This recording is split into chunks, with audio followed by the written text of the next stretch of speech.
subsequently we wish we hadn't said, but you look at it and you think of the performances in recent times, and I've been in the position of saying, who have we beaten that we shouldn't beat? Now, I think we should have beat the Mexicans. So I'm not trying to be a miserable sod. I think we should beat them. The only thing that would have beaten us was the occasion and the expectation and the altitude. The altitude didn't play any factor, did it? No. We managed our way through that easily. The players managed, with due respect.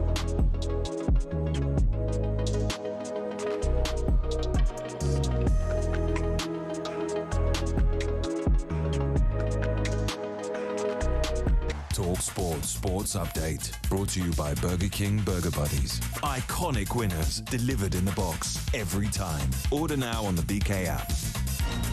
With your headlines at 4:01, I'm Nick Ellaby. Good afternoon. Donald Trump's confirmed he called Gianni Infantino over following Balogun's suspension because he says his red card was not fair and was not a foul. He didn't do anything wrong, and he gave him a red card. I didn't know what that meant. I didn't think it meant much. Then I started hearing that means he can't play in the next game. When they take your best player, or just about, and they say you can't play, that's very unfair. Ahead of their game with the US tonight, Belgium say they still had no explanation over FIFA's decision to overturn Balogun's suspension and are appealing it. The two sides meet live on talkSPORT at 1 a.m. Jordan Henderson won't feature again in this tournament. He's broken a bone in his arm, celebrating England's win in Mexico, and is still waiting for a transfer to Kansas. Meanwhile, Thomas Tuchel's told us there's plenty more to come from his side. I know we can play better. I'm the first one to want us to play better and more clinical in the passing, more rhythm, whatever. But as a fan, there is so much to love because they just leave everything out there, and I think that is the beauty of it. After a win for the ages over Mexico, England versus Norway is live on talkSPORT on Saturday night. Neymar has retired from internationals following Brazil's defeat to them. Ancelotti's got 4 more years on his contract, though. Journalist Samir Mello tells us it's chaos in Brazil right now. People are resenting Ancelotti. Some people are calling for his head. Some people are defending Neymar. Some people are attacking the other players. Some people are criticizing Vinicius Junior for not taking the penalty and leaving to Bruno Guimarães. And Roberto De Zerbi says he's been keeping tabs on Sandro Tonali since his days at the academy at Brescia. Tonali's completed his move from Newcastle for a Spurs club record of £100 million. More at talksport.com. talkSPORT News. England's World Cup heroics is set to deliver an economic boost, and new migrant restrictions are failing miserably. More with Toby at 4:30. talkSPORT Weather, brought to you by Burger King Burger Buddies. Iconic winners delivered in the box every time. Order now on the BK app. Rain across northern and northwestern Scotland. Dry for most of us. Sunny spells. Breezy. Very warm in the south. Hello.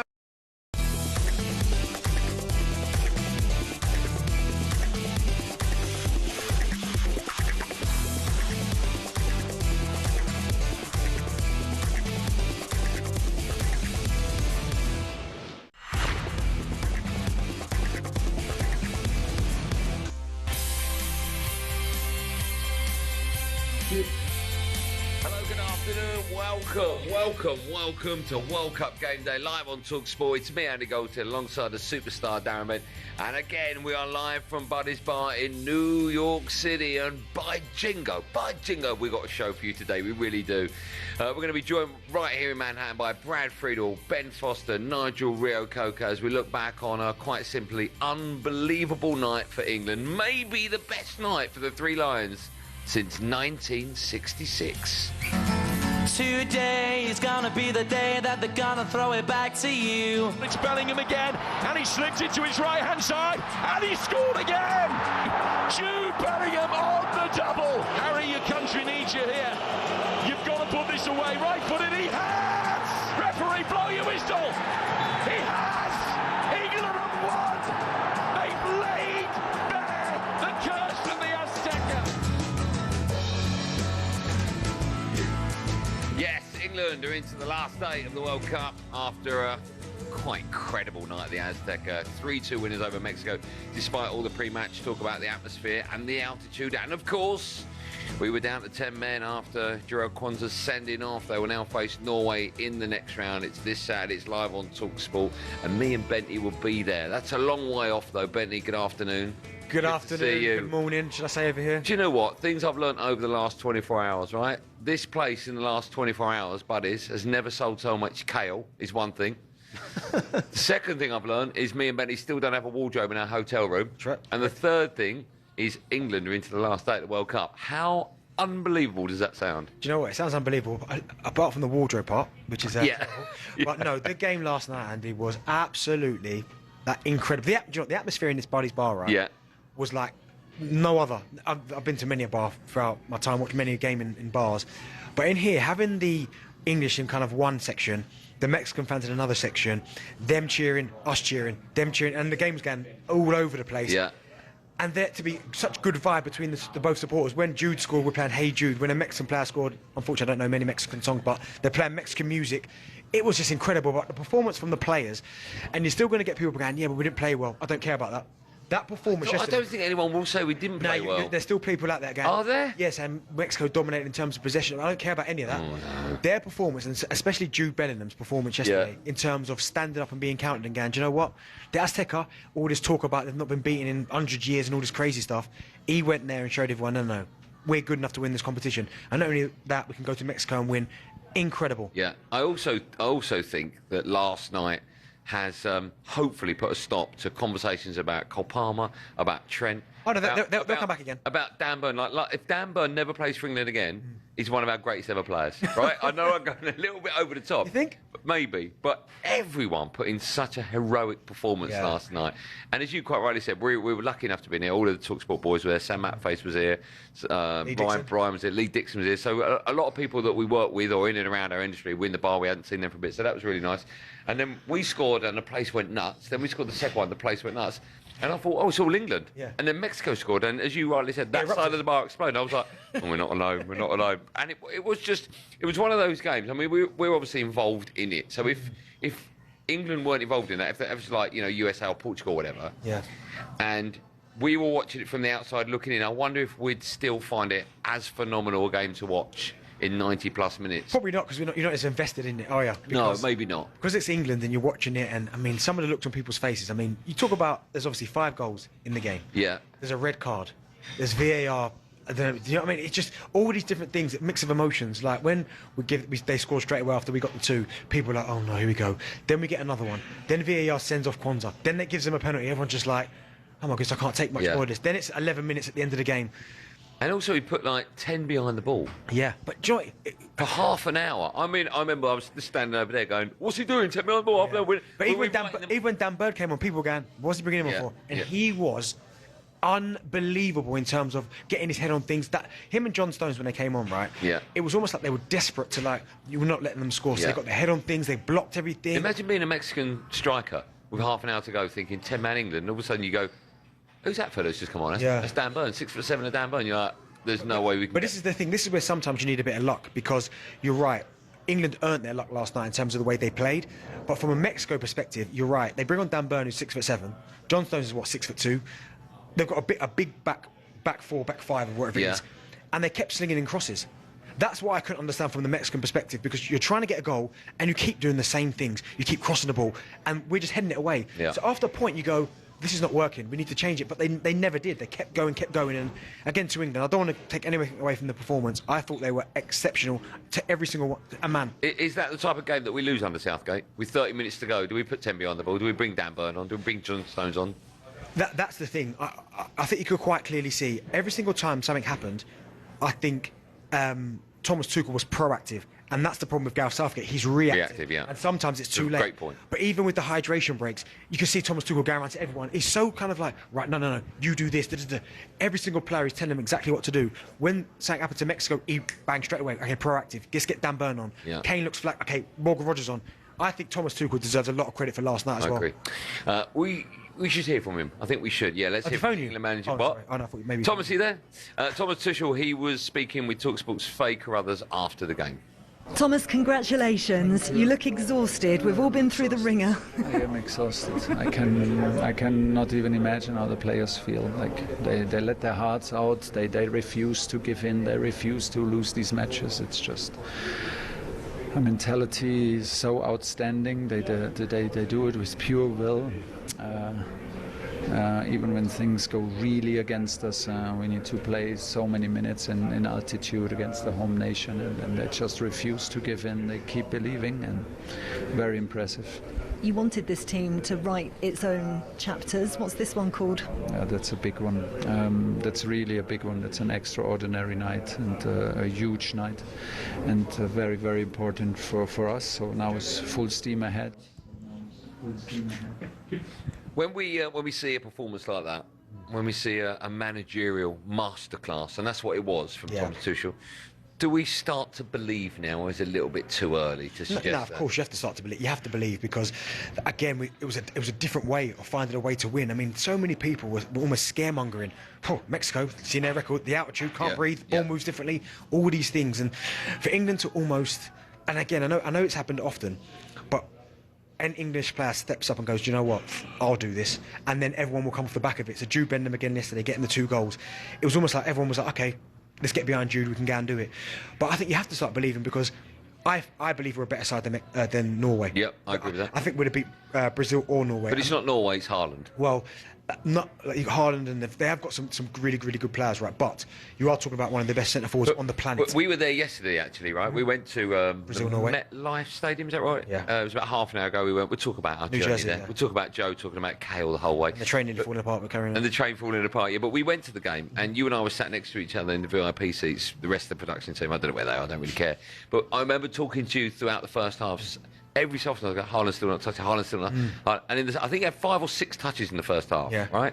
Second half, probably well, it was similar, but then all of a sudden, header, goal, boom. And that's the danger with Erling Haaland. It doesn't matter what he does for 90. If he gets the ball once, he'll score. If he gets the ball twice, he'll score. That's the problem. No, it's not so much a problem, but that's what you need to be careful of, because when I looked at Norway yesterday against Brazil, it was almost like every single Norway player knew exactly what they needed to do to beat Brazil, but Erling Haaland's not one of those strikers that will get frustrated and he'll drop deeper and deeper just to get a touch. He's like, okay, I'm not interested, no problem. But any decent service into the box, because that was the one thing I noticed about Norway yesterday, is that they didn't really give him too much service. They weren't really slipping him in, certainly first half. But you're right, the moment they put the ball into the box with quality, he's there, and he's above Gabriel. It's a great header, and his second one's just a fantastic finish. Not that he's the only one we need to be worried about, but again, I'll say it again. You are talking about one of the best strikers, if not... some people have him at number 1, the best striker on the planet, who's dangerous, that doesn't need a lot of touches, only needs half a chance to score. So that's what England need to be careful of. But at the same time, you're asking Norway, how do you stop Kane, who's also one of the best strikers on the planet? How do you stop Bellingham, who's one of the best players on the planet? Yeah. You've got Saka, who was better last night, looks more healthy. I thought Andy Gordon deserves a lot of credit. He was amazing. I was going to ask you about both of those. His performances early on in the competition, Andy Gordon, I was like, 70 million to Barca. Yeah. Last night, he looked like every bit of that 70 million in terms of his work rate, getting past people, getting crosses in, winning the penalty. His confidence as well. You could see he was playing with confidence. Massive. So I genuinely believe. And remember, our midfield 3, you're talking about our 3, are worth over £350 million. Anderson, Rice, Bellingham. I've got no doubts whatsoever. If you keep Haaland quiet, England should be a more of a comfortable game against Norway than it was against Mexico. You're starting to believe, D. The way you're talking, I'm getting very excited now. Yeah, I mean, listen, you'd expect if things go the way that we think they're going to go, the last kind of obstacle you've got before you get to the final is the greatest player to ever play the game. Yeah. And he's playing at a level that we didn't think was there anymore. We knew he was great, but he's doing things at the minute that you're almost going, oh my goodness. It's the same as Haaland, right? You stop him, you stop them. Yeah, but people have tried that. But he's so clever, Messi, in terms of the way that he drops into pockets of space. That's the ultimate test. Look at the mistake we're making, though. We're talking about a semi-final. We've got to get past the quarter-final. Yeah, and Haaland. The Viking warrior. And we're very lucky that we're flying out to Miami Wednesday night to watch that game, do shows from Miami. Incredible. But the game last night is just, thinking about it now, it's just, even the scenes on people's social media at the bar. People, I mean, Joe, I've never seen Joe react like that. What? Did he buy a round? Did you not see that? He didn't buy... No, he didn't. I wonder who looks pale this morning. We've got a busy show coming up. You do not want to miss it. We'd love to hear from you, actually. You can't phone up because of where we are, and it'd be difficult to take your calls, but you can send us a voice note.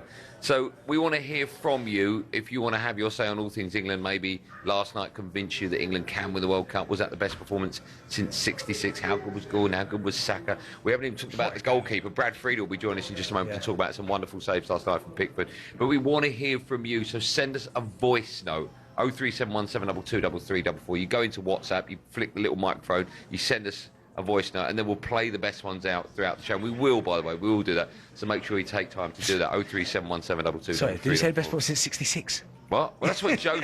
Well, look, are we getting carried Best away? performance since '66. It's unbelievable performance. What are you talking about? Since '66. It's one of the greatest games of football I've ever witnessed. Okay, but it's a performance. One of. Since '66. One of the greatest performances from '66. Oh, I'll find you a couple more. It's in the top 5. No, there's no doubt in my mind. What when Beck scored the penalty against Argentina? Yeah, but the game wasn't great. Last night's game was, end to end, 3-2, Mexico. I mean, red card, 10 minutes. All I'm going to say is I heard the same against Croatia second half. Gordon looking like Ronaldinho. What are you talking about? It's unbelievable night. Get your voice notes in. We've got a busy 2 hours 45, and we'd love to play some of the best ones out. 03717223334. Some big names, as I say, join us between now and 7. Brad Fried will be up here in just a moment as well to look back on a monumental night for England.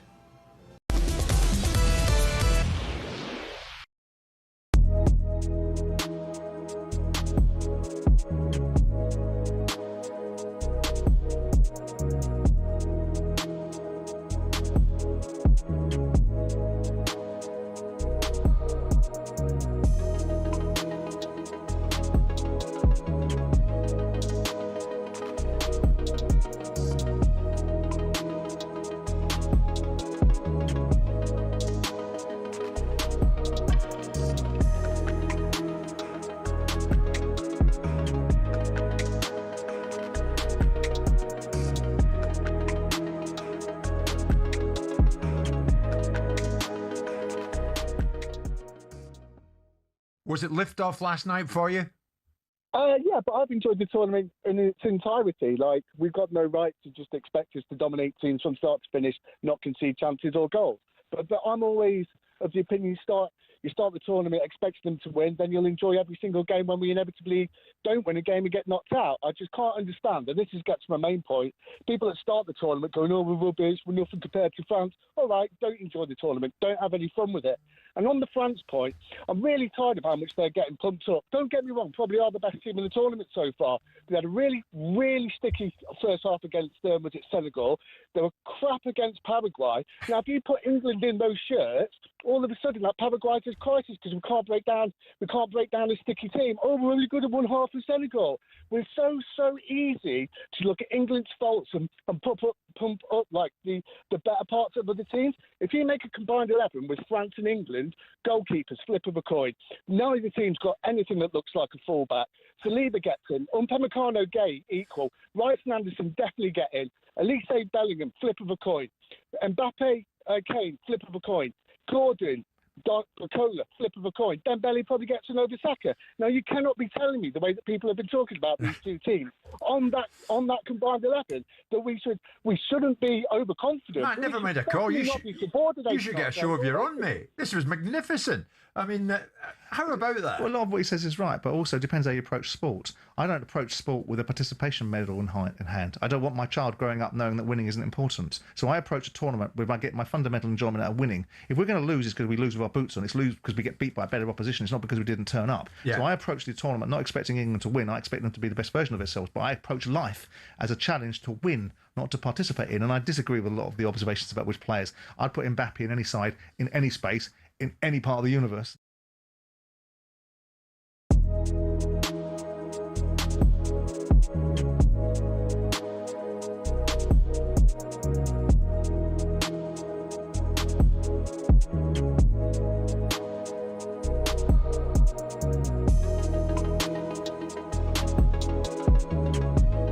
Hello, I'm Matt Forden from talkSPORT. This is How to Win the World Cup. This is the best squad I think England have ever had.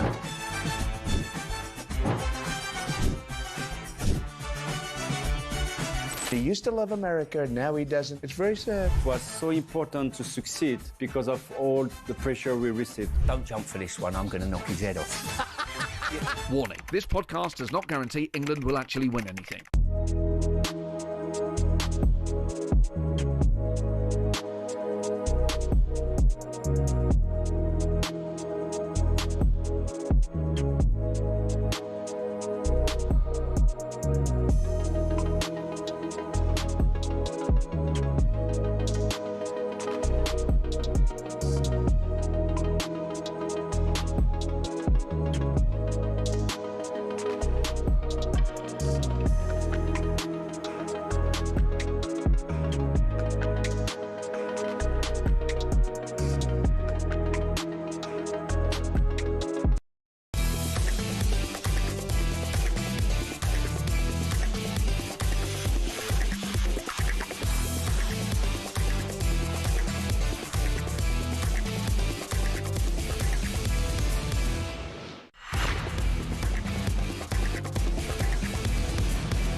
to listen to the World Cup. No, one word. You're listening to the World Cup Gameday live on talkSPORT. It's me, Andy Goldstein Darren Bent, brought to you by Burger King Buddies. Total tournament satisfaction delivered by the experts. Order now on the BK app. We are coming live from Buddies Bar in New York. Still to come, we'll be looking at who's the best player of the World Cup so far. And just quickly, Spurs have completed the signing of Newcastle midfielder Sandro Tonali for a club record fee which could reach £100 million. Just quickly, if you've been joining our show yesterday and today, you'll know that me and Benty checked into a hotel with no wardrobes. That was the first call Benty made to me when we got into the room. Have you got wardrobe? And I was like, no. Anyway, so I made a complaint. I've just got a text back from the hotel. I'll read it to you. I'm so sorry, Mr. Goldstein, for the confusion. As we stated on our booking website, we do not have wardrobes in any of our rooms. However, we do have cleverly compact storage in the room in the style of a pull-out drawer, which are connected to your bed. You seen them? I ain't seen them. I ain't seen them either. By the way, it is a sofa bed. You're right. I had a look this morning. I told you, didn't I? Lift it up. Goes into the wall. I told you. Frightening. Right. Hopefully our next guest has got wardrobes he can lend us. Let's say a big hello to the former USA and Premier League superstar goalkeeper that is Brad Friedel. Hello, Brad Friedel. How are you? Good morning. Very well. Very well. Just before the break, I went into it saying that's one of the greatest performances I've ever seen from England. And Benny was like, what are you talking about? And I went top 5. And then we went to a break. How great was that last night? From an excitement standpoint, it had everything. It really did, and it's got to be in the top 3, Benty, at least. Come on. 66. Well, He's over there, name Brad some Friedel. other ones. I mean, you're going to Estadio Azteca. You're playing at altitude. It's really difficult there. You go 2-0 up. You have a chance, actually, if you get to halftime at 2-0, you have a chance to win 3 or 4-0 at Estadio Azteca, which is unheard of. They score. Now you're up against it. You go in for the break. You come back out. There's penalties that people thought were penalties, not penalties. There's a sending off. Pickford plays the game of his life for England. You have Mexico getting crosses in. You have Dan Burn coming and head out. How good was Stones when he came on? Yeah. How good was Gordon, who hasn't actually had a great tournament so far? How good was he? Yeah, there was pressure on all the players. And my final point, Benty. Here we go. How good was Bellingham? Yeah, listen. Everything Brad said, I agree with. Everything? I mean, it's a lot that he said that you're going to have to I said top 3. I said top 3 of all time since 66. No, why don't you look at Brad, not me? No, both of you. Yeah. Greece. Old Trafford. Bex. Free kick. But you just said top 3, but that game wasn't good. No, it was. The game was awful, by the way.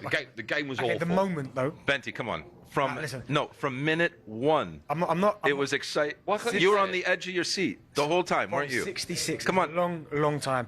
I need to name a more exciting England game than that. I'll find you one. No, now though. Yeah, I can't off the top of my head now, but I'm saying it's. You're gonna Google search. You can't say it's not if you can't think of an answer. Well, you can't say it can if you can't remember the others. But I've put it in. No, but you can't. There's going to be games you forgot about. You had. Could I give you a game I've forgotten about? You had Konsa playing right wing back when his legs had gone, and he still managed to do a job. No, listen, I understand that, but again, that doesn't, for me, make it the most exciting game because. I'll tell you what. You've got till we come off here at 7 p.m. UK time to come up with 6 better games. 6 or 5 better games. All right? Yeah, I mean, we're Actually, working. Just find 2 for me. Okay. There you go, 2 for Brad. I'll find you one. Let's find one great goalkeeper that we've got in Jordan Pickford, because yesterday he was exceptional. There was some great saves, including the one I think was down to his left-hand side. A little bit, dare I say, a little bit Pele 1970, wasn't it? Against Gordon Banks. Well, it Honestly, now here we go again. No, but the ball's coming down. No, Brad, come on. It wasn't Gordon Banks. I said a little bit like. You see the connection, Brad? No, but because this one's Let's not lose this argument to him, all right? But it was a wonderful save, a completely different type of save. What I'm happy. I picked Pickford to be the goalkeeper of the tournament, or one of, and he started a little bit, with some shaky moments. I'm really happy for him. I'm happy for England as well. What I was more impressed with the saves, we know that he can make saves.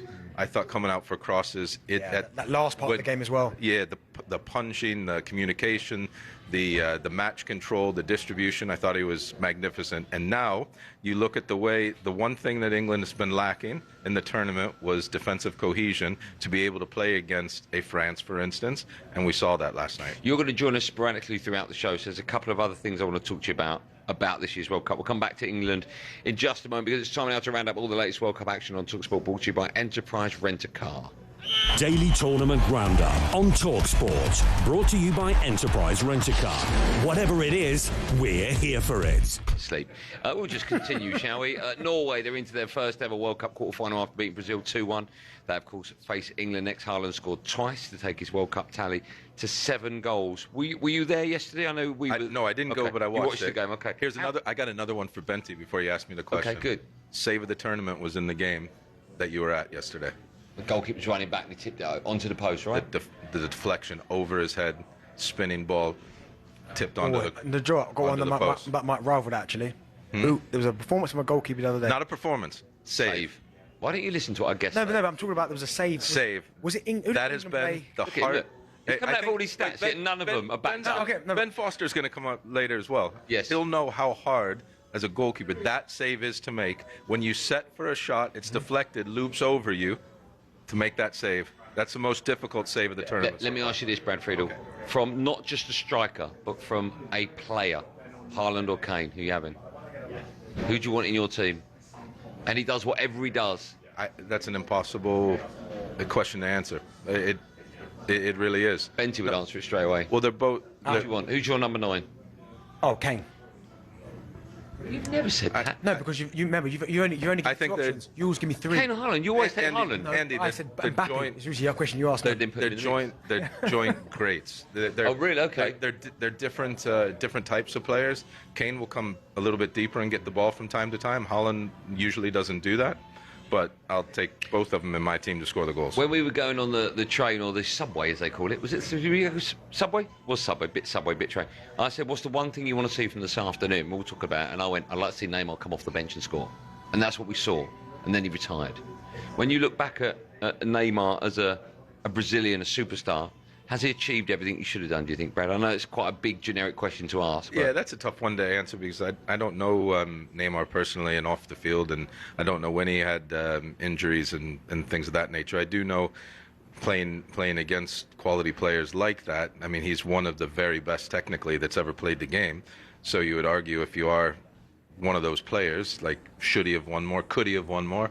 I mean, I'm not one to answer that. But okay, just do it is though for Neymar. I think some people, you look at what he did at Barca with Suarez and Messi, and it's incredible. But he went to PSG. I feel like it didn't quite happen for him. Certainly with the Champions League, because that's what he was brought in for. Yeah. I mean, he's almost just kind of petered out, hasn't he? I mean, don't get me wrong, he's one of the best, incredible. But I don't think certain people of a generation, Brazilian fans, will never put him in the same bracket as the likes of Dinho, R9. Like Ronaldinho and R9 for me would probably... Yeah, of course. Okay, let me ask you an easy one. Was it a mistake to take him to the World Cup? No, I don't think Ancelotti makes mistakes like that, to be honest. I think he had a chat with him beforehand, told him exactly what the rules were when he came in, and I believe he adhered to them. I mean, if you look at Brazil's national side, they're not as deep as they've been in years past. I mean, possibly like Luis Enrique could have come on and done something. I think he's quite a special player. But they have a little bit of a rebuilding process, especially in the center of midfield, as we spoke about yesterday. Yeah. Okay, let me ask you a question. I've got to now say a few words, and then Jack, back in London, hopefully will find that button. Do you think he'll find it? No. Okay, let's find out. That was a roundup of all the latest World Cup action on talkSPORT, brought to you by Enterprise Rent-A-Car. They're here for it. Press the button, Jack. Daily Tournament Roundup on talkSPORT. Brought to you by Enterprise Rent-A-Car. Here for it. Book now at enterprise.co.uk. Imagine that. Imagine that's your only job and you just got to press a button. You can't do it. Imagine that, Jack. Yeah, Jack. Still to come, we'll continue to dissect an unbelievable night for the Three Lions. But first, time for a bit of no Googling. Will you find that button? Yes. No, he's not found that button either. Jude Bellingham scored 2 goals within the first 38 minutes of the game against Mexico last night. We want to know who's the only England player to score a brace earlier in a World Cup match, and who was it against? The answer to that, a new tech op and a load more guests coming up live on Drive from New York City right after this. Jack, I'm a fan.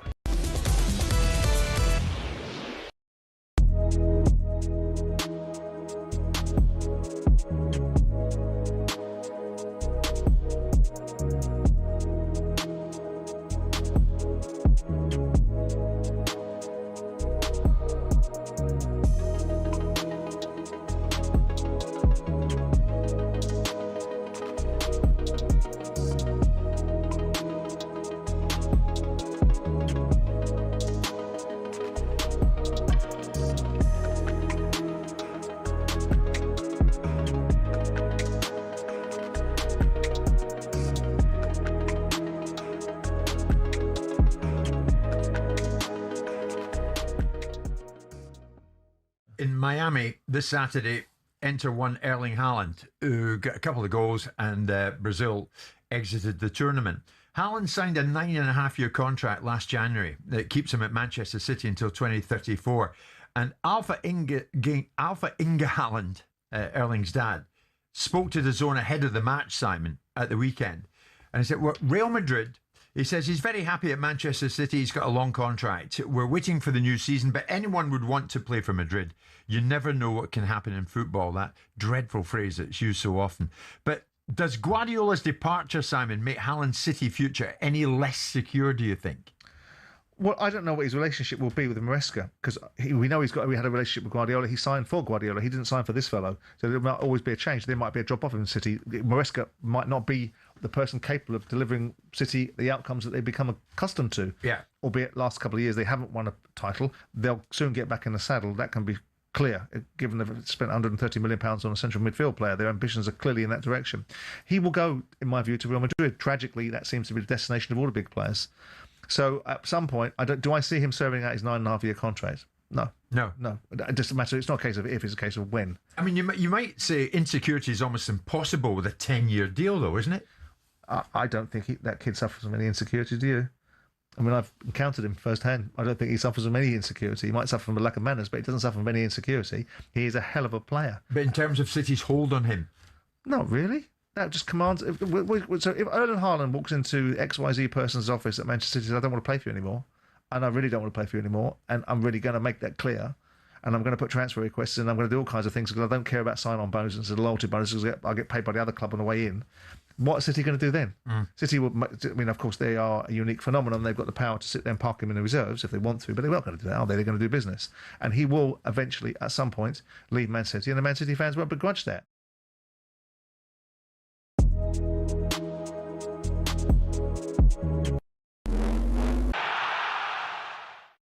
USA 94. What a summer when football became soccer in the blazing heat. It was also the tournament where fashion peaked. This, my friends, is Alexi Lalas. No, he wasn't Scottish. That's a full-blooded American right there.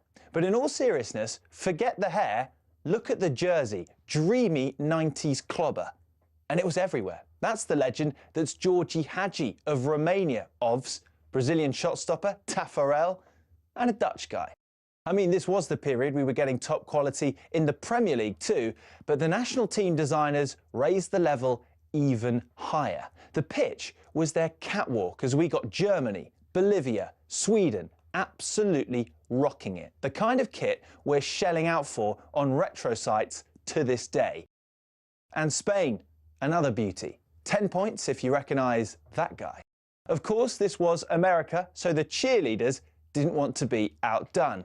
But in the end, two of the less is more designs made it to the final. And when Baggio blazed over, Dunga got the honours. The entire summer was an explosion of colour that would have broken Instagram. Sorry, just trying to get that Larson one off eBay. 70 quid. Bargain.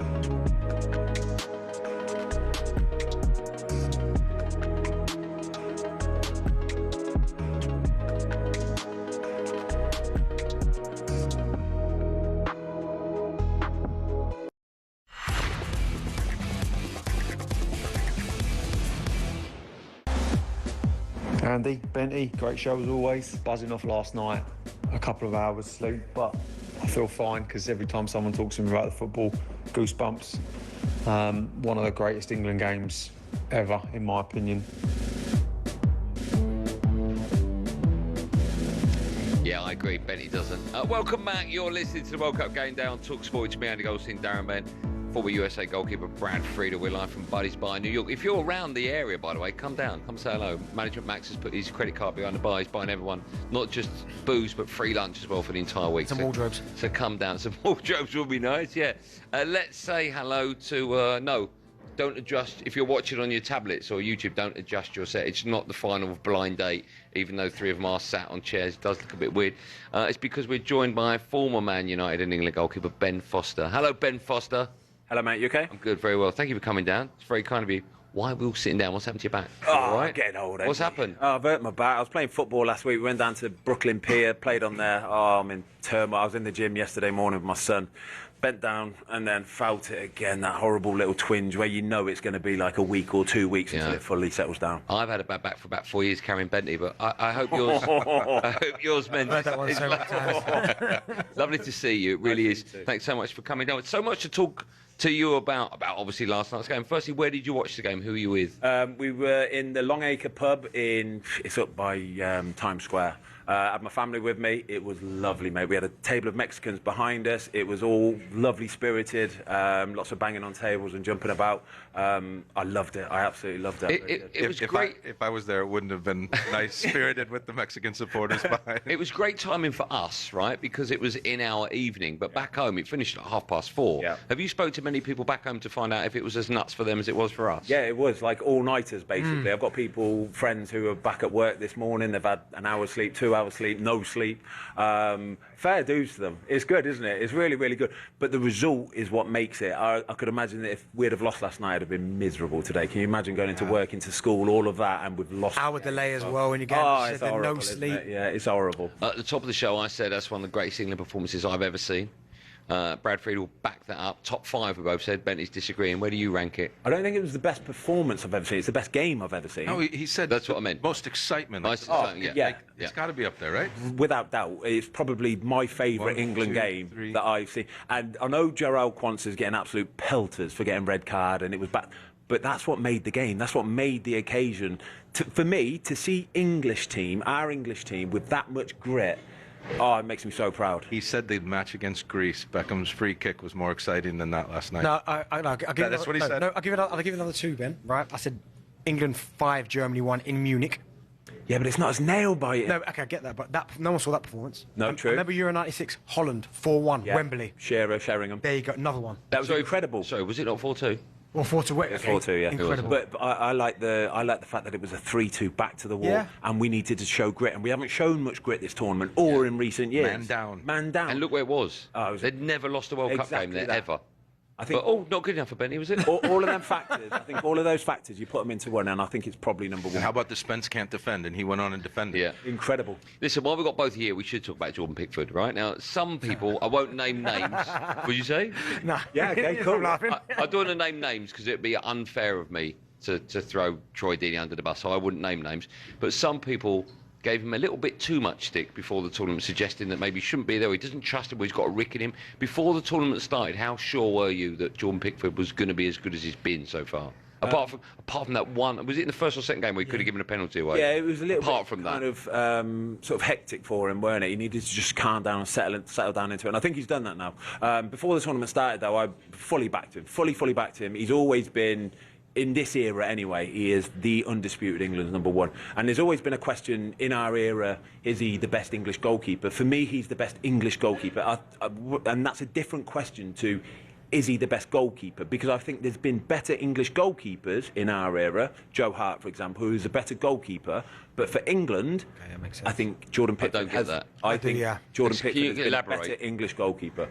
Well, he's talking about the whole package and playing club football. I and see, playing okay. international When he's got an football. England jersey on. Yeah. Joe Hart is technically a better goalkeeper. He's got more X factors to the game. He can make bigger saves. But when you put it all into, can you perform for England? Jordan Pickford does it the best. Okay, who's key for England at the moment? So many standout performances. Obviously, Kane's going to be top of that list. Jude Bellingham for me, probably for most people actually that would have seen that game, was head and shoulders. He was just. Oh, he's beautiful, I mean, I was talking to Benny about it this morning over Becky. I said, "How old is he?" And Benny went, "He's probably about 15 still."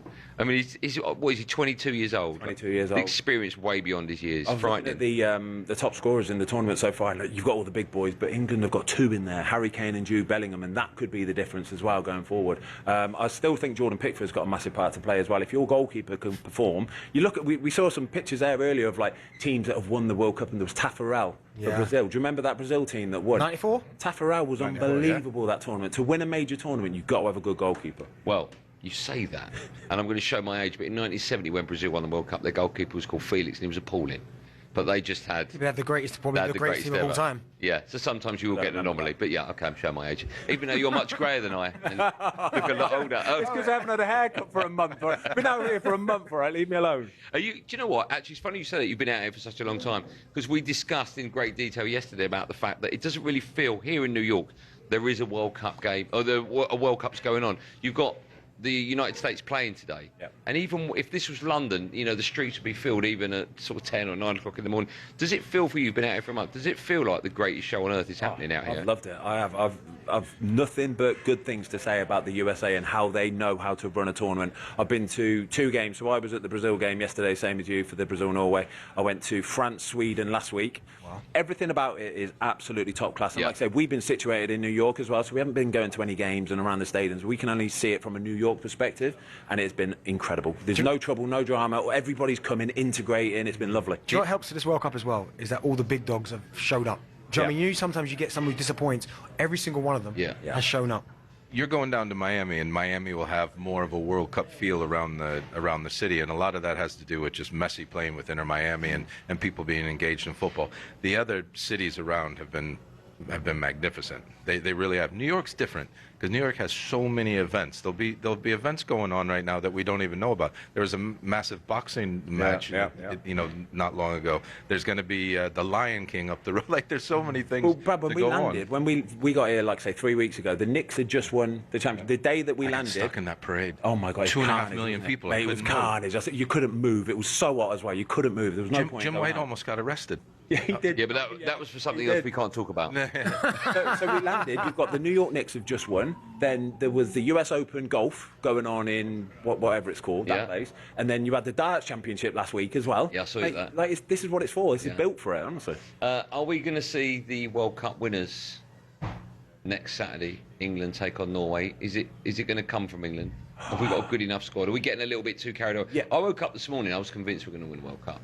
You've been saying that for weeks, though. I did say it beforehand, but then after the second or third group game, I was like, maybe I've made a bit of a Ricky. I think last night's given us all a lot more hope than what we had before. Yeah. But I just think we need to be a little bit more realistic. Like I say, I've watched France, watched Brazil yesterday, and I wouldn't have been worried by Brazil and Norway from yesterday. Definitely not.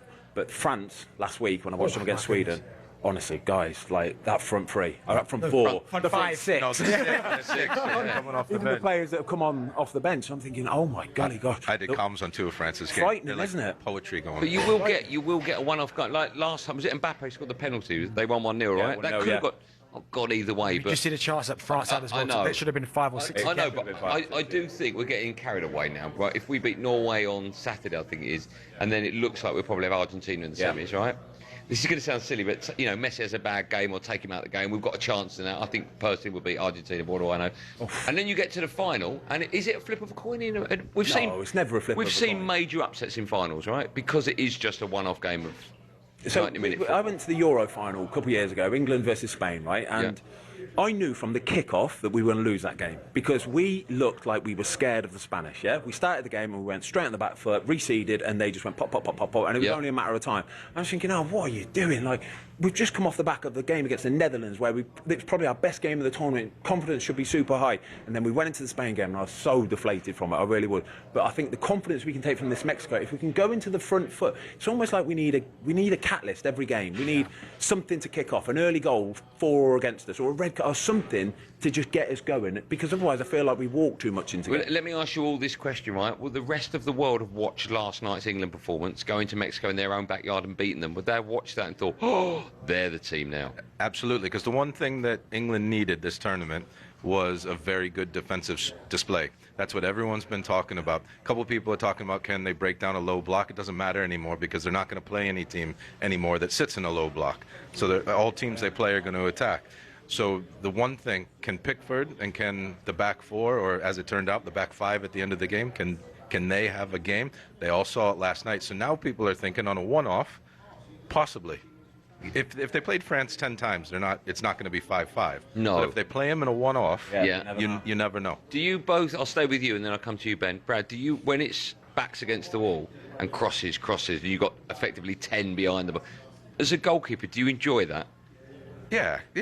I mean, you needed confirmation from Ben there. Well, no, but you have a lot of cover. It's like when they settled into the game, especially when Mexico threw on the other striker, who was a big lad, it took away a lot of their creativity.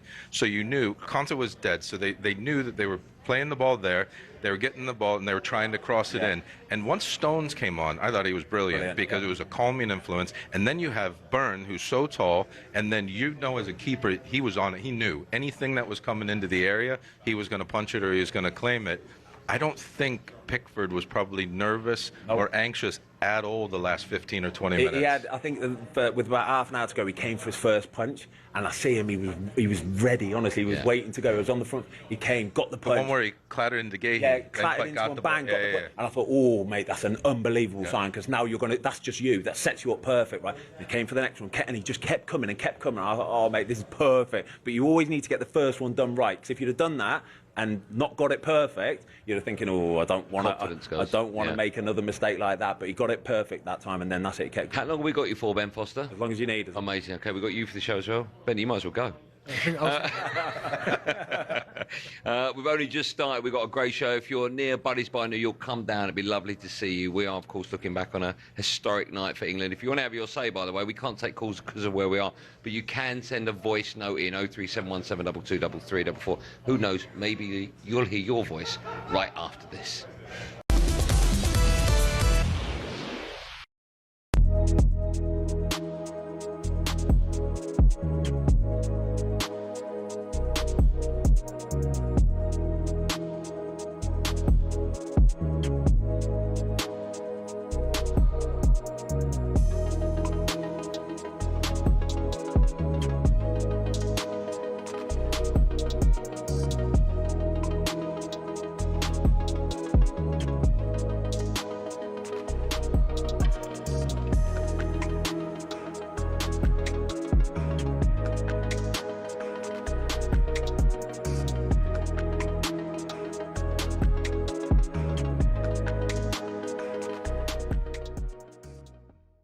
That is a performance that will give everyone who's English across the world belief that we can win the World Cup.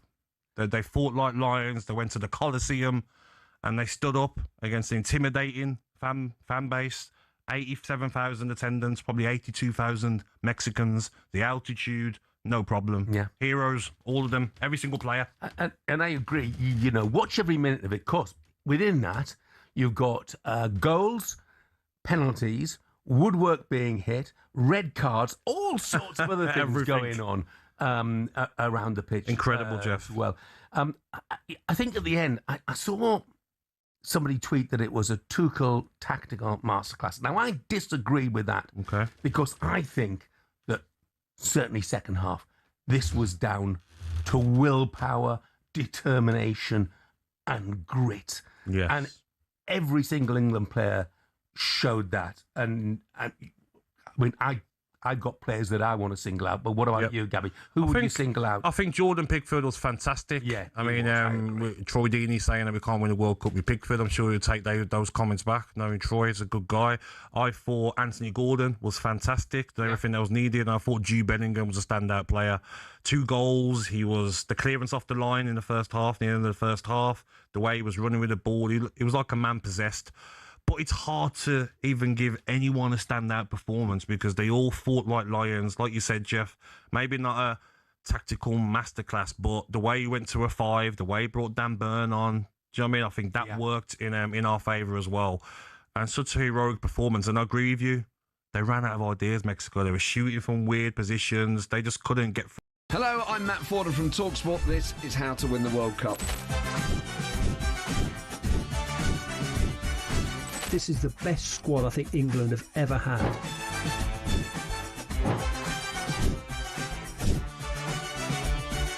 He used to love America, now he doesn't. It's very sad. It was so important to succeed because of all the pressure we received. Don't jump for this one, I'm going to knock his head off. Warning, this podcast does not guarantee England will actually win anything.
Andy, Benty, great show as always. 2 years ago today, we beat Switzerland in the Euros in a penalty shootout, and it was actually my wedding day, which was quite special. So to celebrate my 2-year wedding anniversary with what happened this morning was out of this world. I can't fault the boys. The boys were fantastic. And yeah, it just gives me massive belief that I really do think we can go all the way. I mean, I said leave a voice note, not a podcast. But that was a nice note, wasn't it? It's horrible, isn't it? Happy wedding anniversary. I'm joking. No, you're not joking. I know what you like. You're listening to the World Cup Game Days live on talkSPORT from Buddy's Bar in New York with me, Andy Goldstein Darren Bent. Brad Friedel's here, Ben Foster, brought to you by Enterprise Rent a Car. Whatever it is, they're here for it. Do you like kale, Ben Foster? They're infatuated by it here. Yeah, I've done my kale salad. You like a bit of kale? Yeah. In a Do you have it smoothie dry? as well? In a what? In a smoothie? Smoothie as well, yeah. Yep. Is that how I get to look like you? Yeah. You're in the minority. What are you benching at the moment? 200 kilo. Are you? No. Yeah, 200. You see, you had the kilo. That was... Right, still to come, we'll be looking at the latest from the world of transfers. Talking to the latest, we get the latest from Wimbledon now. Watching for talkSPORT is Lisa O'Sullivan. Hi, Lisa. Hi, 28 minutes played in this match and we're rattling along. 4 games apiece between Grigor Dimitrov and Arthur Ferry. Both of them wildcards looking to book their place in the next round. They may not have made it to the World Cup, but Italy can celebrate 2 players back into the quarterfinals here. First up, French Open runner-up Flavio Cobolli, a 7-5, 7-6, 6-3 winner over Alex de Minaur. And then Jasmine Paolini, who was a finalist here in 2024, needed 3 sets to get past Alex Ayala and line up in the quarters with Marta Kostyuk, who's promised us a backflip if she wins the title. Elise Mertens looks shell-shocked to make the last 8. She'll take on the winner on court number 2, where Linda Noskova has just taken the first set against Madison Keys, 6-4. Thank you, Lisa. Right, let's take a look at the latest odds with our friends at Bet365. On the ball on talkSPORT with Bet365. This summer, Bet365 are bringing you more offers than ever before. 18 plus, gambleaware.org. We can say hello and good afternoon to Steve Freeth from Bet365. He joins us now. Steve, good afternoon to you. Can't hear you. If you can't hear me, how do you know I said good afternoon to you? Steve, can you hear me whatsoever now? Hello. Oh, there's 2 of him now. Steve, you there? This is quite annoying now, isn't it? He's not there. We'll go back to him in just a moment. If you can sort that out in London, that'd be great. Ben Foster, we've got Brad Friedel. Brad Friedel. Let's take that out, mate. I don't know what was quite going on there. I do apologise if there's a problem with sound, but we are live from New York. I don't know how it works, but we'll just carry on our chat. Is it fine? Yeah, okay. Ben Foster alongside us with Brad Friedel. Have you been impressed? A lot of people have talked before the World Cup started about the flight of the balls being a different ball. We were seeing a lot more shots from outside the area going in. Goalkeepers look like they're struggling with it. How different can a football be? To someone like me who just thinks it's just a round thing, isn't it? How different can a ball be? Yeah, it's quite a lot. If you watch last night's game, how far Jordan Pickford was kicking it last night, it's landing on the edge of the 18-yard box. That's 20 yards, 25 yards further than what he would normally. But that's just because it was in Mexico, right? That's the out. But in general, it's flying a bit further out here. Okay. So I think once you put together the fact that it was in Mexico at altitude, the temperature, the humidity, the newer ball, it's flying quicker anyway. All of that together, it's landing on the edge of the 18-yard box. We scored a goal. We got a penalty from Jordan Pickford's goal kick yesterday, didn't we? Or out of his hands. Yes, so that's right. it was a massive threat for us. There was another time as well where Kane, do you remember he took that unbelievable touch on the edge of the 18-yard box? So it's something that you might have to start looking at and training with and thinking about actually going into games as well. When Adidas started to change the ball, they made one horrific ball. I think you'll agree with me. They dropped Jabulani, It was like trying to catch a beach ball. Yeah, it was, yeah. It was impossible for goalkeepers, but I don't think the outfield players enjoyed it either. Mate, the outfield, do you know what they do, right? They make footballs for outfield players. They make, like, all they care about is goals. That's horrible, mate, horrible. So they'll bring the ball in, right? They'll bring the ball honestly, in. And all they care about is that the striker can make it move a little bit more. Can you make it wobble? Can you make the goalkeeper look like a Bent has been struggling to score. How can we help? But as a football fan, we don't want to see great saves. We want to see great goals. Exactly. That's what I mean. Nobody likes a keeper, do they? We're the spoilers, mate. People see goals for fun. That's what they want. So Fozzie, do you think it's been a bit harsh then? Because when you look at some of the goals that have gone in, goalkeepers are getting their hands to it, and it's almost like they've got like watered down wrists. Like it's going. Do you think it's been a bit harsh? Yeah. No. Listen, you've still got to. You can't blame the football. You can blame the football, but at the end of the day, you've had a couple of weeks to train with it. You should be up to speed by now. You should know what it is. But if you're not executing the save, they're getting the feet in. They're doing all the right movements. They're just not fully tightening that wrist or getting their hand there right, because it's coming a split second quicker than what they're used to. We'll come back to this chat in just a moment. I'm led to believe that Steve Freeth from Bet365 can hear us now. Steve, are you there? Yeah, hi Andy. Yeah, apologies there. That's all right, it's not your fault. Right, let's jump straight into it. Obviously, it's all about England. What are the odds for England to win the World Cup after last night's performance? Yeah, they've been quite well back. Just a couple of days ago, they're actually 10-1, so they're into 11-2 third favourites, which is great. And I know we have got Norway in the next round, but I can't take my eye off that England-Argentina game. That would be absolutely fantastic if it did happen. But yeah, all looking good, Andy. France are 7-4 favourites, Argentina 9-2, Spain at 6-1, and Portugal at 12. Another golden for Kane last night. I think that's 6 in the tournament. What odds are there for him to win the Golden Boot? Yeah, he's fourth favourite, Darren, currently. Mbappe leads the way at 6-5 with Messi at 11-8, so it's a two-horse race currently.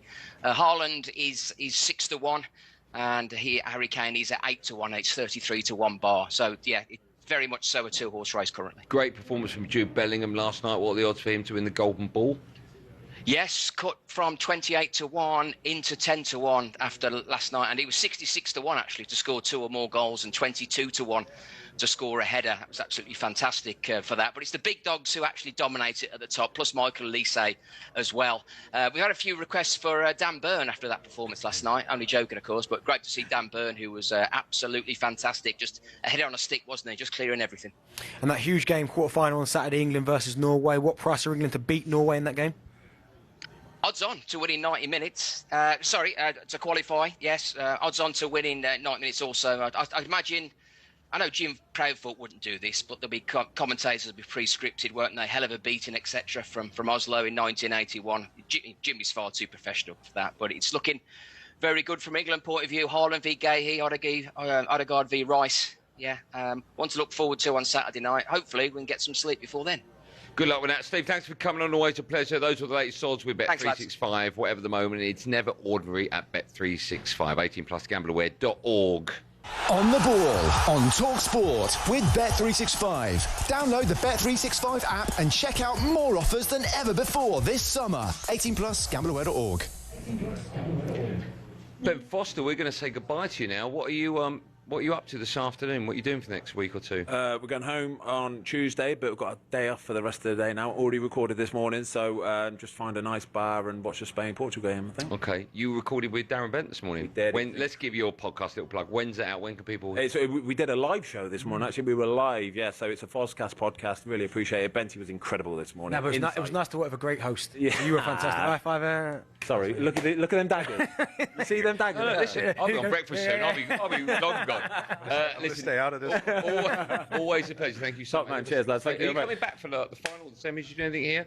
No, I'm you're back to I'm looking England. forward to getting home and playing some more golf, mate. I've missed What are you playing off now? I was at 7, but I've been out for 3 weeks now, and I know You've for got a a fact. tournament. That's why you're claiming you got a bad back. So the whole world. Oh, I see. Very clever. That's it.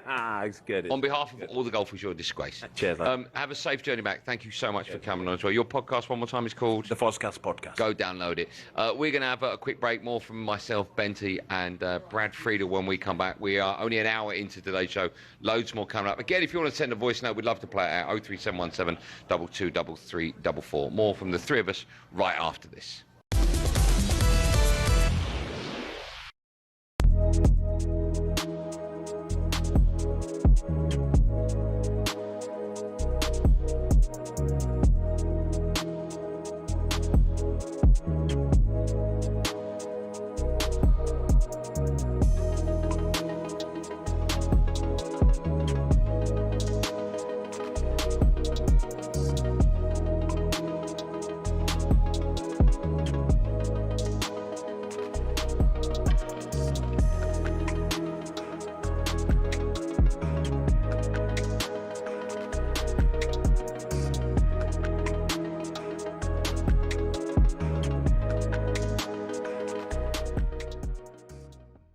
Let's go to Chris, the West Ham and England fan. Chris, good morning. What did you make of the game, mate? Good morning, guys. Oh, absolutely brilliant. Brilliant. I'm in the summer house now. I've been here all night with my guide dog. I listened to the Brazil game against Norway, and then I stayed up and I thought, I know it was delayed to 2 o'clock in the morning, but I thought, right, I'm still going to stay up because I stayed up all that time. Absolutely fantastic. I think we'll go all the way, boys and girls. It will go all the way. Because that was a big test today, this morning. Now we can. I think we'll have no fear against Norway, and then it's a toss of coin because I think Argentina will be in the semi-final. It's a toss of coin between England and Argentina to get to the final, and when we get to the final, we're going to win it. How about that? Chris, you know you're in your man cave, right? Could you feel the pride? Could you feel when you was listening to it, the commentary? Could you feel the pride coming through the radio and made you proud to be English? Oh, absolutely, my friend. You know, I had the door open and my guide dog was wandering around the garden, and he knew something is happening, really exciting. Every time England scored, I'd jump up and down. He'd run around the garden. It was fantastic. And I can't go back to bed now because I take for a walk at 6:30. So I've got to get myself organised. So I'll be a bit sleepy this morning, but it's worth It's worth staying up all night. And thank you, talkSPORT, because I appreciate it because I'm Mr. Blind, so I've got to rely on talkSPORT. Thank you for Stuart Pearce. Thank you for Adrian Doan. Thank you for Jim, and thank you for Faith Roberts. They're all fantastic to keep me awake, and that's what it's all about, isn't it? Chris, we want to thank you for listening because talkSPORT is anything without our listeners. You make talkSPORT. God bless you all. Chris, you're a good Thanks, man. Chris. Go and take the dog for a walk, mate.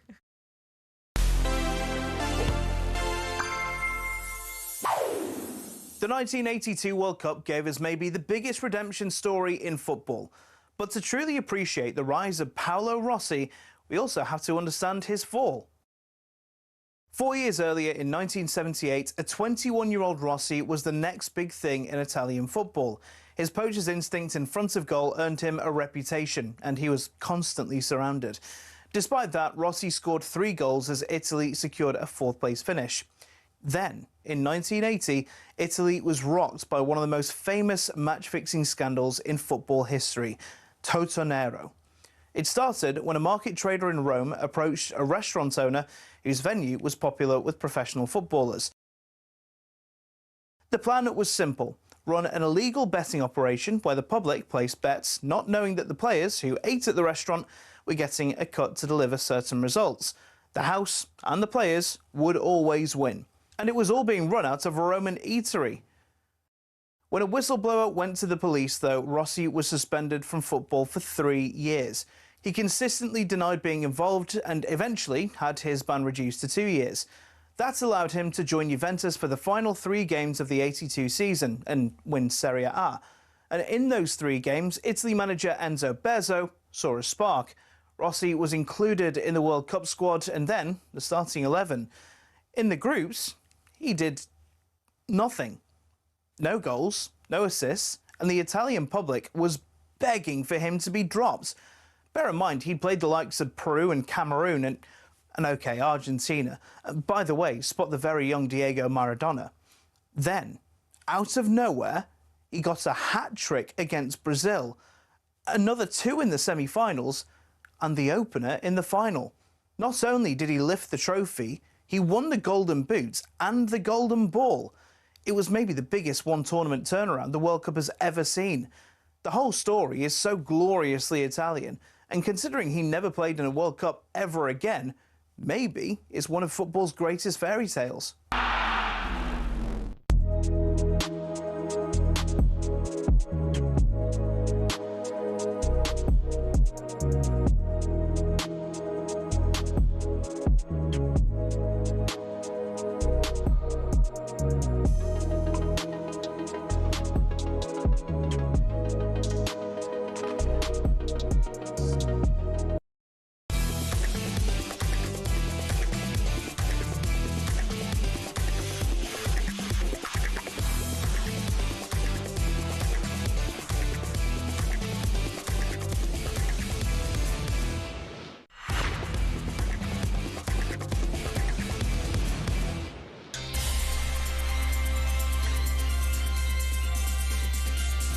Welcome back to hour number 2. You're listening to World Cup Game Day on talkSPORT. We're live from Buddy's Bar in New York City. If you're about, come down and say hello. It's me, Andy Goldstein, and Darren Bent. Still to come, we'll be discussing who's been the best player at the World Cup so far. But now it's time to get all the very latest from the England camp with Enterprise Rent-A-Car.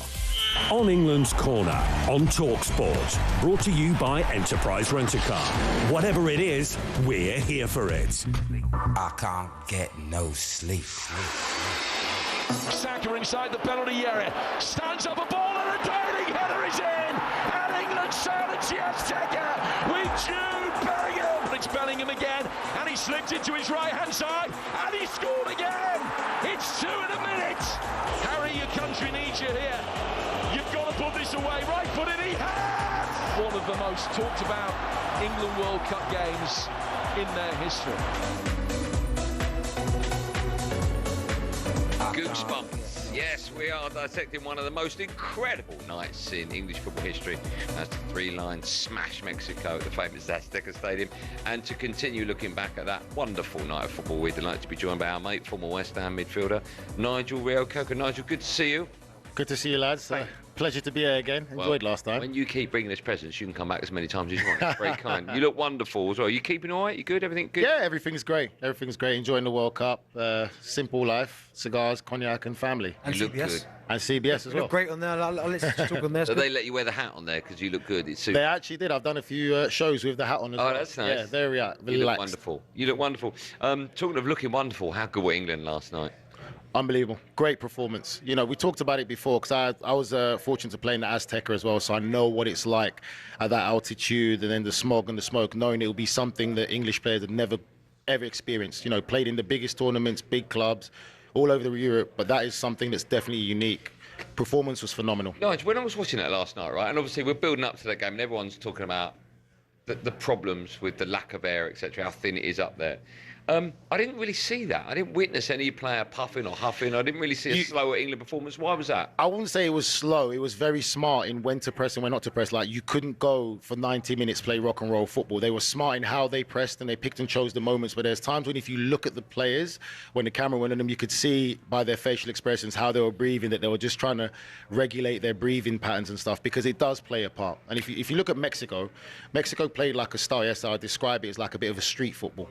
It was a bit playing in like how I grew up playing in the cages in the streets, and, you know, the 1-2. That's how they kind of played it. They didn't play it in a real like clean or would say European way, and you can't get into that kind of fight with them because they will dominate you then. But I think what they did well was they were picking and choosing the moments of when to press, when to get forward.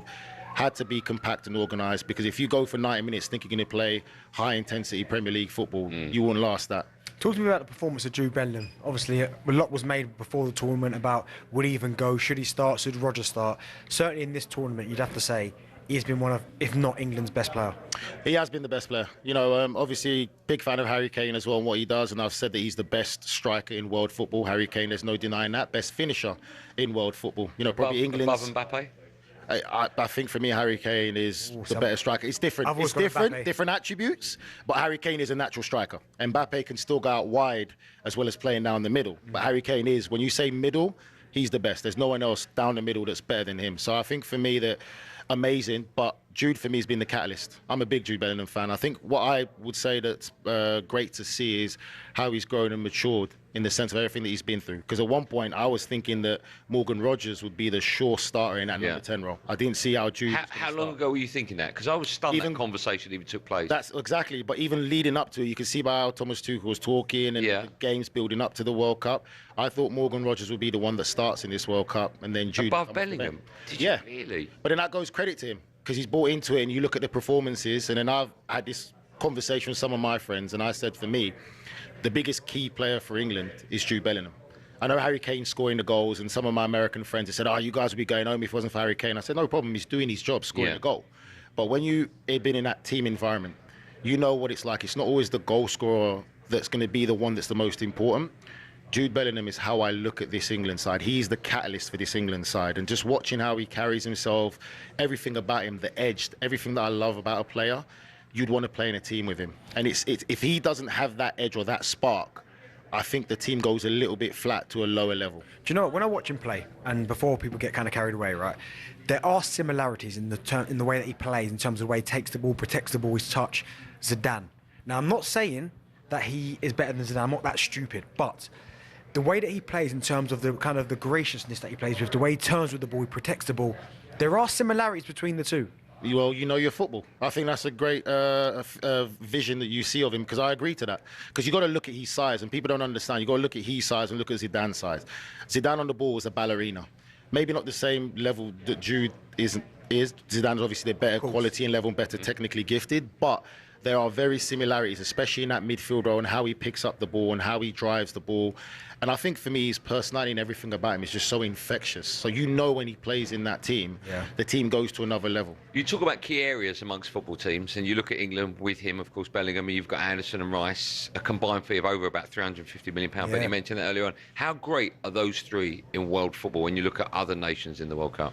They're great. They're great. I think for me, though, the only thing with England is you still want more. And even when you listen to Thomas Tuchel interview after the game, he said that from what he saw in training to what they did in the pitch, he's still disappointed because they can play better. Yeah. And I just still finding it a bit hard for why these players are not embracing that the fact that you've got a manager that's willing to take responsibility and willing to take all the blame if it goes wrong, and you know all the heat that comes with it. Let's just say media-wise, you've got nothing to lose as players. You've got to embrace that, because I mean, how would we have loved if a manager came and publicly said that for us? That I'll take everything. You just go out there and play. Yeah. So they've got nothing to fear.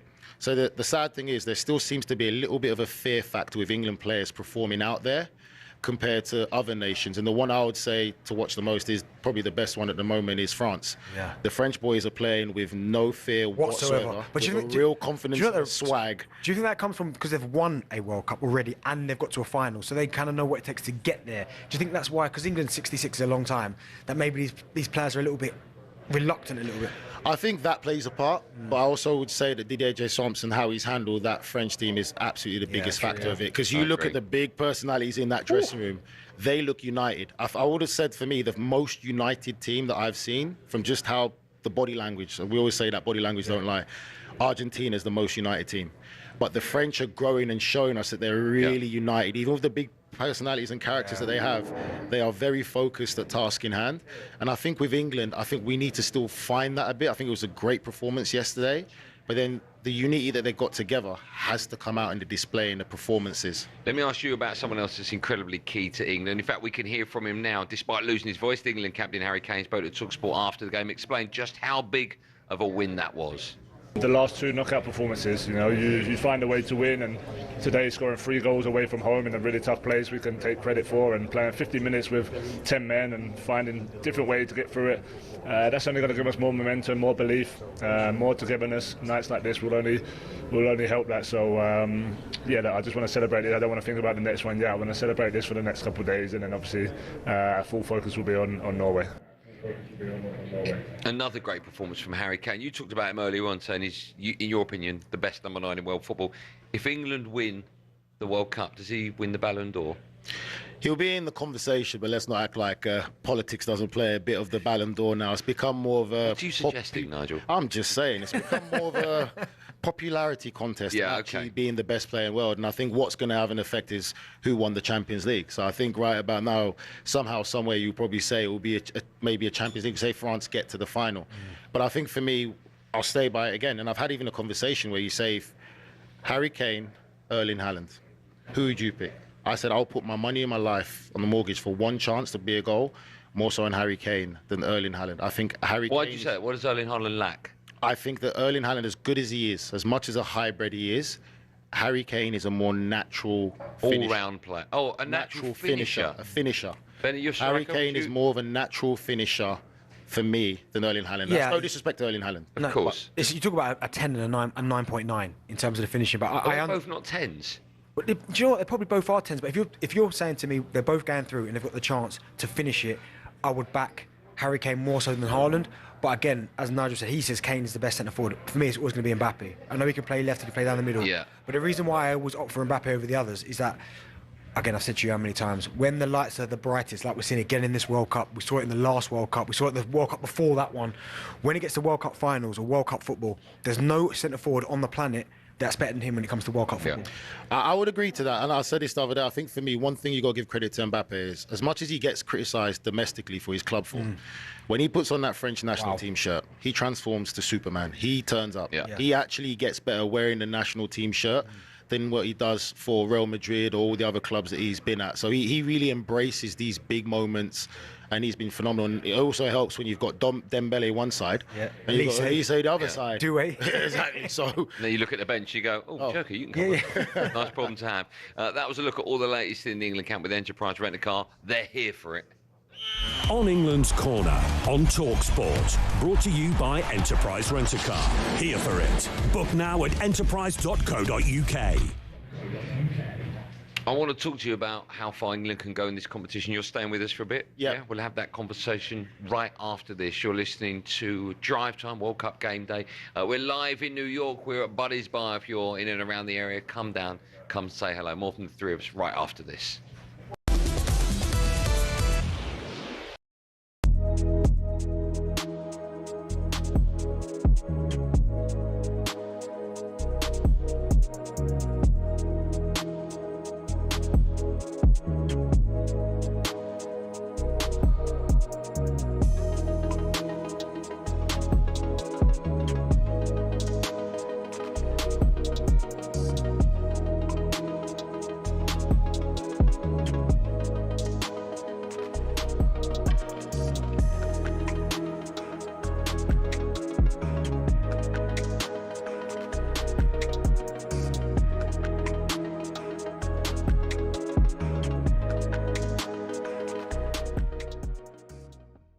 After that US-Bosnia match on Wednesday, where Andrew Giuliani, who, if you've been listening to White and Jordan in America last week, actually joined Jim and Simon for a fiery conversation. He initially alerted Trump to the fact that a red card had been given. On Wednesday night, the lobbying began from senior US officials. And then on Thursday, it's believed Donald Trump called Gianni Infantino and asked about FIFA's rules around the red card decision. Now, FIFA insists the decision was made by an independent panel made up of 18 people. However, it hasn't said whether this was decided through a vote. It hasn't published a report on the decision.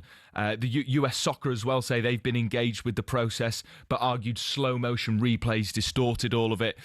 But essentially what we're seeing as the hours from this unprecedented incident come through, that there was multiple instances of contact between senior US members of the government, including Donald Trump and Gianni Infantino. And interestingly, Thomas Tuchel was asked after Jarell Quansah was sent off, what precedent does this set for him? Where does this start and where does this end now? Can we overturn it or not overturn it? Or What is that something that what is going on? You'll seek to pursue? Because, like you say, there's surely a chance. Where do you draw the line? Yeah, where to draw the line is the question that I ask. I have no answer to that. Where does this end now? Do we appeal if a yellow card is not a yellow card? Do we think it's not a red card, or who thinks it? Where does this start and where does this end? Is my question. I don't have an answer. Be honest. Let's be honest. You should have put the phone down on Trump when you phones him. Yeah, but you never would. But when you create a FIFA Peace Prize just specifically for Donald Trump, that suggests that there's a close relationship. And the Belgian coach, Rudy Garcia, summed it up amongst many things that he said. We're not defending the national team. We are defending football. And I think he's absolutely right. And in my view... Hello, I'm Matt Forden from talkSPORT. This is How to Win the World Cup. This is the best squad I think England have ever had.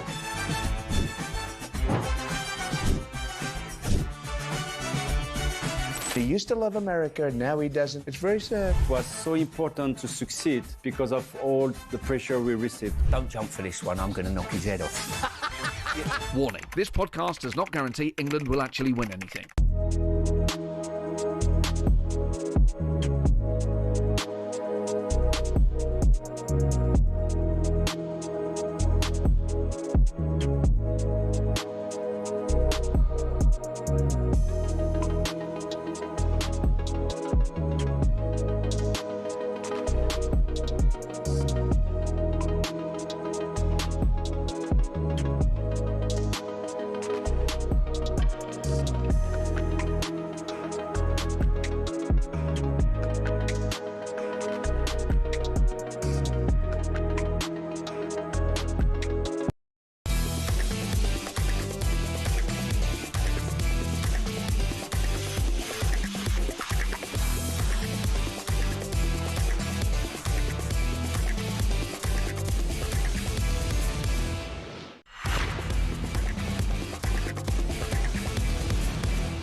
I think that is. You are listening to World Cup Game Day live on talkSPORT. It's me, Andy Goldstein Darren Bent. The wonderful Nigel Rio Coca is with us. Brought to you by Burger King Buddies. Iconic winners delivered in the box every time. Order now on the BK app. We are, of course, coming live from Buddies Bar in New York. A few people out there. It's quite early for us. What time is it? Oh, it's 12:30. A few pints being drunk over there. Still to come, we'll be looking ahead to a huge game between Spain and Portugal. It's live on talkSPORT tonight. Just quickly, England have named an unchanged side for the third T20 against India at Trent Bridge on Tuesday, and we can get the very latest from Wimbledon. Watching for talkSPORT is Lisa O'Sullivan.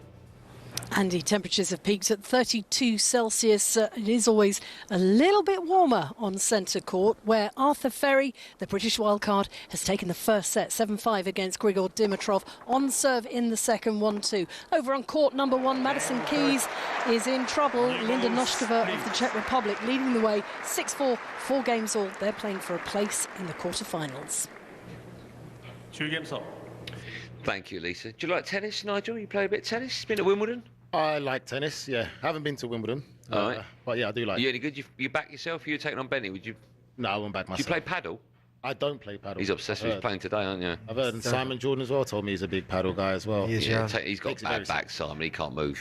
Honestly. He's got a bad back, actually. Really bad, yeah. Yeah, it's convenient, isn't it? Right, it's been a World Cup. The big names so far. Mbappe, we've talked about him. Messi, we mentioned Haaland. All got 7 goals, with Harry Kane getting number 6 last night. Jude Bellingham putting his best performance in an England shirt as they smashed Mexico to pieces. So I don't know if this is an easy question or a difficult one for you, Nigel. Player of the tournament so far. I mean, it's easy for him. Everyone has just been...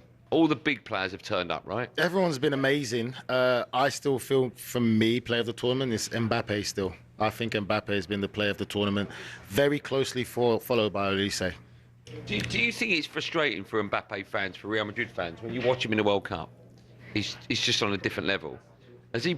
I know his goals for Real. He got 40 goals. I know that, but I don't think all Real Madrid fans are happy with him. They've booed him this season, right? Do you know what they have? And I think it's because I think when you're at Real Madrid, it's about the Champions League. They don't care about, no disrespect, but it's not really about La Liga. It's about we need to win the Champions League, which is why they love Vinny. He's won 2. Vinicius Junior's won 2 since he's been there. I love Mbappe. I still think for me he's the best player on the planet.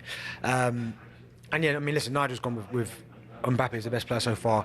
And then he mentioned who I was going to go with. Like, I was going to say Messi, but I think Elise is seeing passes that I'm not even there. He's creating opportunities. Like, there's one pass from Mbappe. I can't remember what game it was where there's not through the legs of someone, and it just was like whack. He's obviously Yeah. sliding it in there. For me, yeah, Elise has been top. And do you know what? Again, I always tell you, there was a doctor. You know, the doctor I work with, Zaf. Yeah. And me and him used to have discussions all the time. I'd say Eze was better. He'd say Elise, and he'd always say to me when he was at Palace, just wait. Elise every single day. Like, Eze can be a 10, but Elise every day in training, 10, pushing himself. And so you'll see when they get to the peak of their powers, you'll see why, in his opinion, Elise was better. And I think you're seeing it now. I think the transfer fee was £50 million when he went to That's a Chelsea. bargain. How much is he worth now? Oh, wouldn't even want to know, because now everyone's comparing on different players where they're going. So now obviously the money that Anderson went for, now everyone's trying to say, okay, well, if he's going for that, then Elise must be worth this. What do you make of the money that's being exchanged now? Over £100 million for Anderson. It's stupid, but it's just the inflated market. That's just reality. I mean, the players don't have nothing they can do about that. No, of course At the end of the day, it's these clubs that are choosing to pay that amount. I just think that the valuation of players has gone a bit silly right now. But this is the market we're in. But you know what's mad is that, because I heard the other day that now, because PSG, like, they were talking about Diamande going to PSG. Yeah. So now they're talking about Barcola is surplus of requirements, but they've now put 116 million on his head, right? 116, 116. Yes, right. But this is the problem we've got with the inflated market, because if I've got a Elise and I want to buy him, and Elliot Anderson, who's a really good player, is going for 116. Yeah. If I'm Bayern Munich, I'm going, well, I want 170. Yeah. Well, I mean, the fact that Real Madrid have already kind of stepped up to say that they'll break the bank, whatever it is, to get him there, just lets you know what level he's at now. And I think that with Elise as well, coming into this World Cup, you look at the Champions League one and how Bayern Munich were doing, big game against PSG. Then the conversation was, could you really say he's world class? I think now, with what we've seen, that's not even a debate now. He is a world-class player in what he's doing and how he's delivering it at the biggest stage. Okay. Who do you think's been the best player? Who's been the best player? Well, I mean, I've enjoyed watching Messi play. I mean, we're seeing, I think, the greatest player ever to put on a pair of foot boots. So when you watch Messi in action, the take for his last goal, he comes out of the sky and his first touch is just obscene. But again, Mbappe, a different level. You know, I was really excited about seeing Haaland yesterday, and even Neymar coming off the bench to take a penalty. That was great. I do think it's been one of the best World Cups I can remember for so many reasons, but one of them being this conversation. Because everyone has performed, everyone's turned up. Do you know, I think the Messi one is not interesting, because turning up here, I didn't know what to expect. You obviously watching more Nadu, you live over here, but I weren't quite sure what Messi we were going to get after what he did 4 years ago. But it's not just that, it's where he plays his football now. Yeah. Right? But now... You look at Ivan Toney, he's playing Saudi League, everyone's like, oh, he's playing MLS football. Yeah. And it's like, he has no divine right. But, I mean, when people say that, though, you've got to understand, like, look at Messi. Messi is a gift. He's not a football player that's worked to get, or to the levels that he is. Like, some football players are just naturally gifted. You just have to be in awe of him, and he is one of those ones. Like, not coached to be at this level. It's just natural. Everything is instinctive and it's natural, and you just have to appreciate it and love it. Okay, let's put that chat on hold just for a moment, because it's time to hear more from you, the listener. Yes, time to hear some of your shared takes with Burger King. Shared takes on talkSPORT with Burger King Burger Buddies. Total tournament satisfaction delivered by the experts. Order now on the BK app. Yes, earlier on in the show, we asked for your voice notes on that wonderful England performance last night. Let's hear some of the best ones now. Wow, what a victory last night. All I can say is the boys did us proud. It's the first time in my lifetime, I'm 43 years old, that I've seen a side that I'm proud of. That was the best English performance I've ever seen. I've never seen a group of players come together like that before, and I think that's the hardest obstacle done for the final. And if ever you needed an indication for why Thomas Tuchel picked certain players, is because he picks them for certain situations. Couldn't have said it better myself. If you've got a shared take of your own, then you can voice note us, or simply give us a call on 03717222324. My advice would be stick it in a voice note, and then we can stick it somewhere in our show, so you will be heard. That is all thanks to the lovely people at Burger King. Shared takes on talkSPORT with Burger King Burger Buddies. Iconic winners delivered in the box every time. Order now on the BK app. Nigel Real Coco, we still got you for a bit. No one tells me how long our guests are on for. How long are you staying for? Another half an hour, I believe. Amazing. How good's that? How long are you staying for? You only gave me an hour. Yeah, we can't afford your fee, that's it. Yeah. 2 Cohibas, those Cohibas, they're expensive, right? More from the three of us right after this.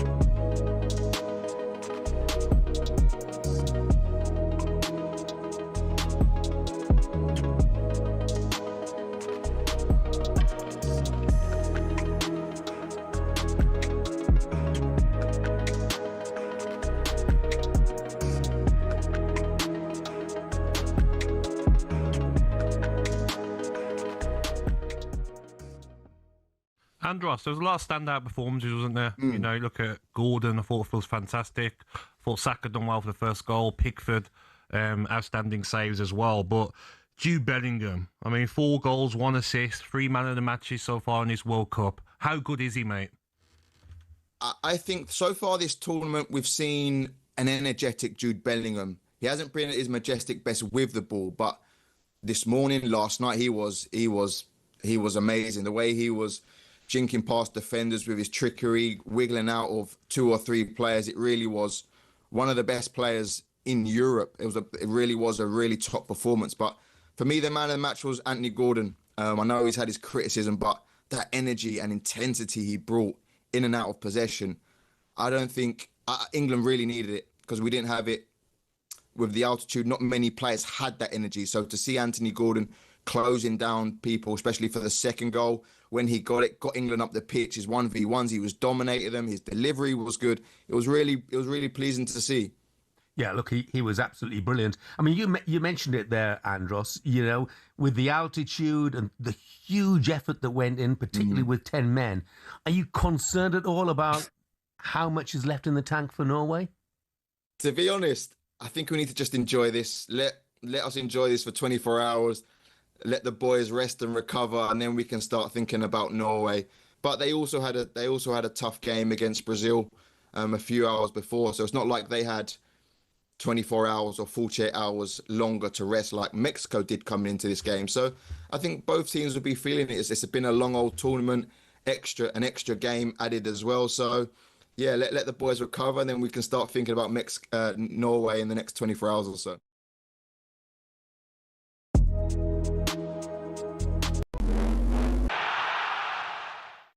USA 94. What a summer when football became soccer in the blazing heat. It was also the tournament where fashion peaked. This, my friends, is Alexi Lalas. No, he wasn't Scottish. That's a full-blooded American right there. But in all seriousness, forget the hair.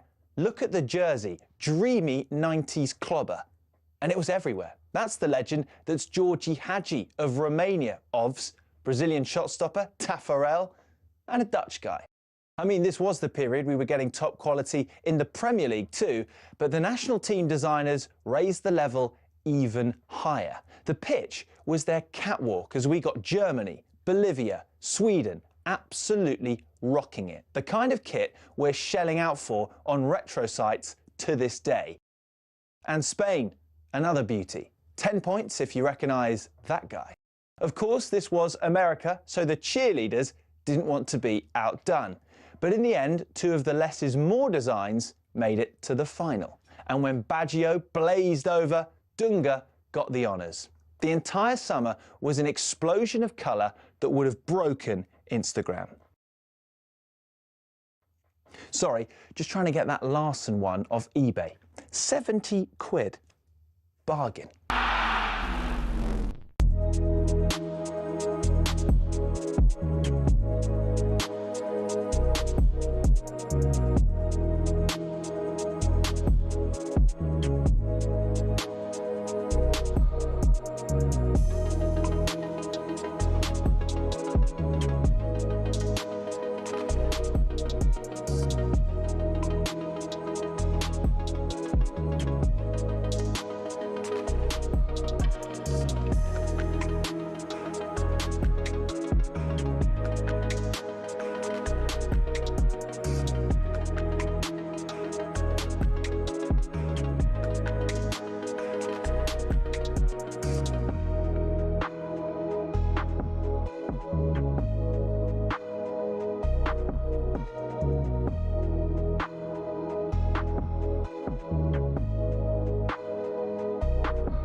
before I even start. That's never happened before. One of the greatest FIFA songs this.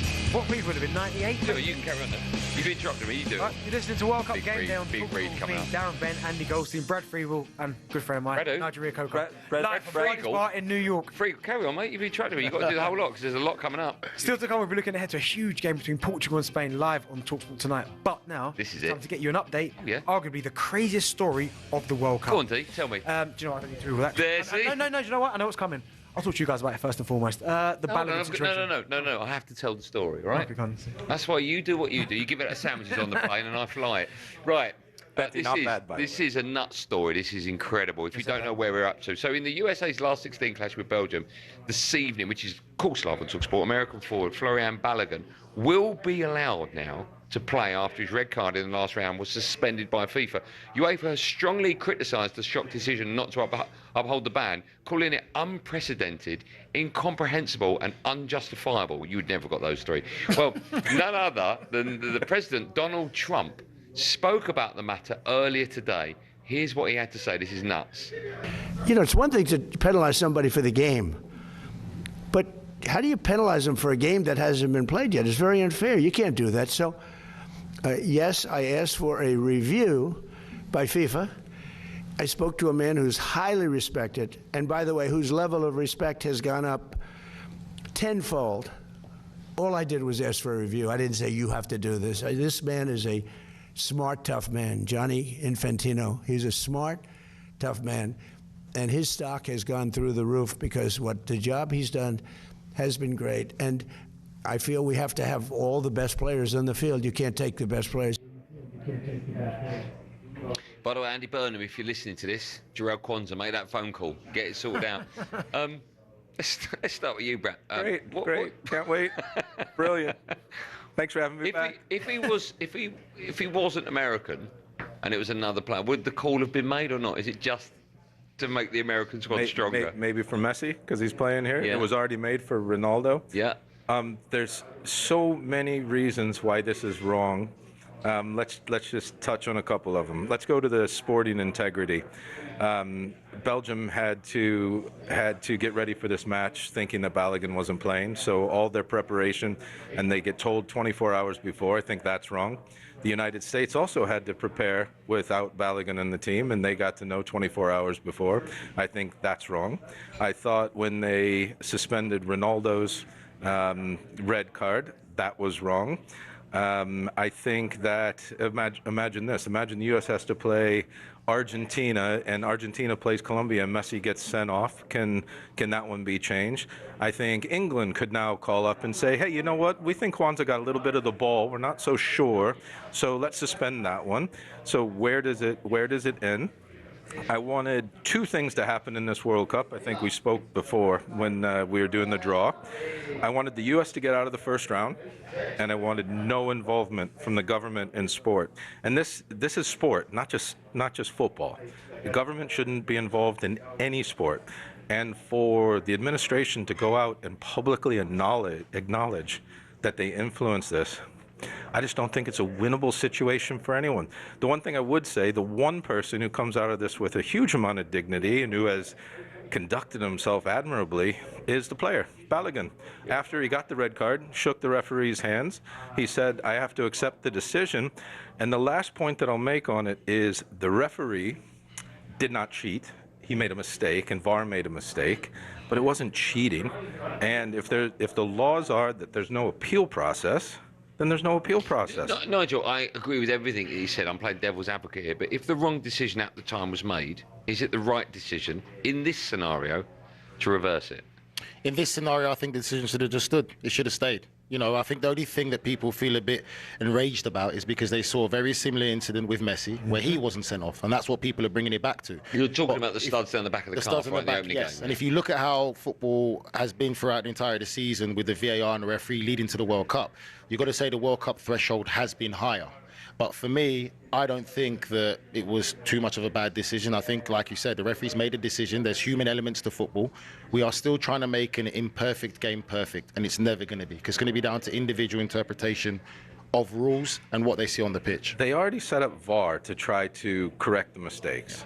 If before the tournament they had said what we're going to do in knockout rounds is if there's a mistake on a sending off, you have an appeal process and we'll give you 24 hours to overturn it, every team would say okay. Yes, but that's not the case. But the thing also with this scenario is it wasn't an appeal from the USA. Yeah, that's what makes it worse, because it wasn't the US Soccer Federation said we're going to appeal it and see where it leads. It was not an appeal. It was a surprise to the US players, and it was a surprise to the manager. They found out on the way to training. So for me, I give credit to Belgium in their statement. And the biggest thing that Belgium said, which has to really resonate to real football fans, is this is bigger than Belgium.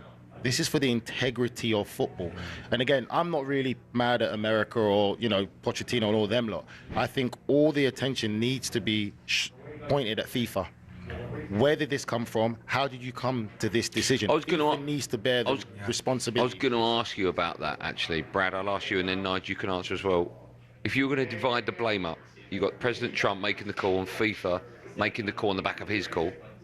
Who's to blame? Who takes the huge responsibility of this? The huge responsibility is FIFA, without doubt. The one thing that I would say is I don't know, and I don't think it'll ever come out because of how things are transpiring. I don't know how complicit U.S. Soccer Federation was in all this, because I would assume that the U.S. Soccer Federation would have known when a legal team was getting together behind the scenes. And I don't think that, if that happened, I don't think that's great for the integrity of sport or the game. I think the entire situation taints everything, and it's a no-win situation. If the U.S. were gaining a lot of traction and a lot of fans abroad, every fan, every pundit, every media outlet says the decision is poor. Solbakken says it's a very, very, very, very, very, very bad decision. Everybody, Tuchel, talked to it. Where does it end? So I just think if the U.S. wins, people will be upset. And if U.S. loses, I think U.S. will be happy. Yeah. I think it sets a dangerous precedent going forward. It's one of those things as well, where you look at the decision and the actual challenge in itself from Balogun. I can understand what he's trying to do. He's trying to shield the ball. But it's not a stinker of a decision. It's not one of those where you go, he's got that 100% wrong. I understand why some people would look at it and go, it's a red card, why people say it wouldn't. But the fact of the matter is, rules are rules. And it's there for a reason. And the fact that now, effectively, it's a form of cheating, really, because he's been sent off, he's supposed to be suspended, and you've almost used your power to kind of go, well, do you know what, let's reverse that decision. That can't happen. That can't stand. Nigel, we've been talking about how great the World Cup has been. Has it put a stain on it? Yeah. Don't have to waste time thinking about that one. Yeah, it has put a stain on it. I think also for the momentum that US has gained in this World Cup, and probably a lot of fans outside of the US, a lot of respect and recognition, this really puts a stain on it. And again, like I said, I think the all responsibility has to fall on FIFA. They are the governing body. I don't really blame Donald Trump for maybe if he did make this phone call or whatever it is that happened behind closed doors, because you'd expect that. But at the end of the day, FIFA has the responsibility to say yes or no, or this can't happen, and they chose to go with reversing the decision or pushing back the suspension. So for me, it just opens a door to loads of different other scenarios for other nations to be able to appeal, and it's not a great look. No. Okay. We've got so much football to talk about, but when we come back, we will preview that game that involves the United States of America, who's still in the competition, still looking good. Can they win the World Cup, Brad? Is that madness to even suggest it? Yeah, I think it's madness. It's madness to think that they can win the World Cup, but where they've gotten to has been brilliant. Yeah. I just wanted them to get out of the group, and I wanted them to have a favourable draw, which they did. They're going to play Belgium. They could win, lose, or draw it. You never know. Beating Spain after. Just quickly on that, have Belgium got a right now to just go, hold on a minute, we need to have this looked at, because if you beat us, let's just say Balogun scores the winner tonight. I mean, that opens the biggest can of worms ever, right? Yeah. Without a doubt. The other thing that I don't like about this is Belgium hasn't been great, and this might be that extra little motivation. The motivation, yeah. Pulling the tail, right? Yeah. Pulling the tail. But they just about got past Senegal. Senegal's not bad. Senegal threw that game away. Yeah, Senegal threw that game away. And Benty, that was like the second most exciting game I've ever seen of football. We haven't asked Nigel about that. Yeah. We'll ask Nigel that as well. We've got lots coming up between now and 7. Just an hour and a quarter left of today's show. Busy show. We're live from New York. We're in Buddies. If you're about, come down, come say hello. More from the four of us right after this.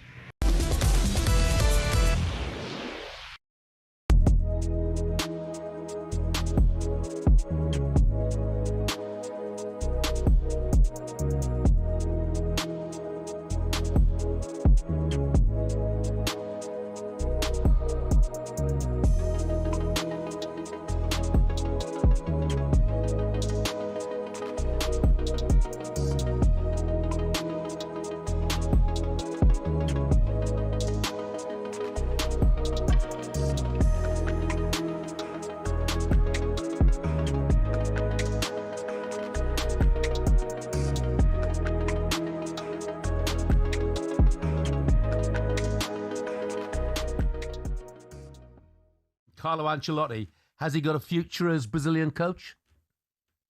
Oh, yeah, definitely. I think so. I think it's very much within Brazilian culture to the minute things don't go well, to ask for the coach's head. And I just don't agree with that. I think Ancelotti came into the team. He got the job with less than a year for the World Cup. So he didn't really have the time when you compare with guys like Didier Deschamps, who is at France for 14 years, or Luis de la Fuente, who's been with Spain since 2022, or Solbakken, that eliminated us with Norway since 2020. So I think we should give the man some time to have a proper cycle, for 4 years to work and find his players, find the right schemes. And he just didn't have that. Brazil's cycle right now was completely a mess. So no, I don't think we should call for his head. I think he definitely has a future with Endrick and Estevão and all the young players, Ryan, all the young players that Brazil's got coming up. Samir, I've not been very impressed with Brazil throughout the World Cup. I wasn't impressed with them yesterday either. 34% possession for Brazil. I don't think that's acceptable for the players that they have. And how can Brazil be playing a 34-year-old Danilo at right back out of all the talent that they've got in that country? Yeah, I agree with you on both ends. I think 34% for Brazil, it's weird, especially when you consider Brazilian history. It's a team that likes to have the ball, that knows what to do with the ball. So when you see Brazil giving the other team, with all respect to Norway, hovering around 70% of the ball possession, yes, it's definitely weird. I think if it's a strategy, like it was Ancelotti's strategy, because up until a certain point in the game, Brazil wasn't being dominated by Norway, right? It wasn't a balanced game. And then came the substitutions with Neymar, and then everything fell apart. But yeah, it's... Hello, I'm Matt Forden from talkSPORT. This is How to Win the World Cup. This is the best squad I think England have ever had.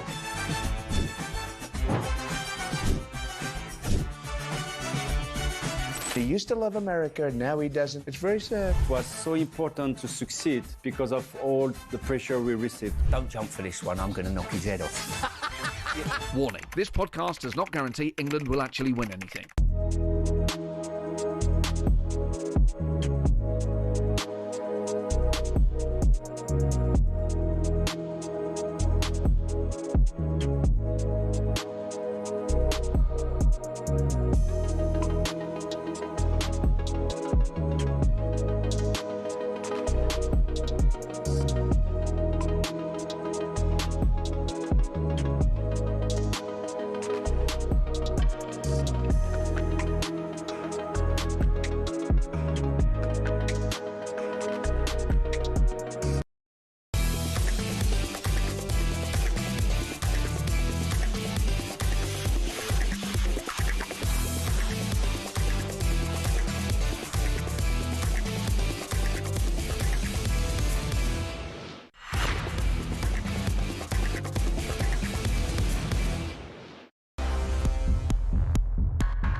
Welcome back to Buddy's Bar. We're live in New York. You are listening to the World Cup Game Day. It's live on talkSPORT. It's me, Andy Goldstein, Darren Bent, Brad Friedel, Nigel Rio Coca here, brought to you by Enterprise Rent a Car. Here for it. Book now at enterprise.co.uk. Still to come, Alex Crook. I must say something about Alex Crook in just a moment. Alex Crook will bring you all the very latest from the world of transfers.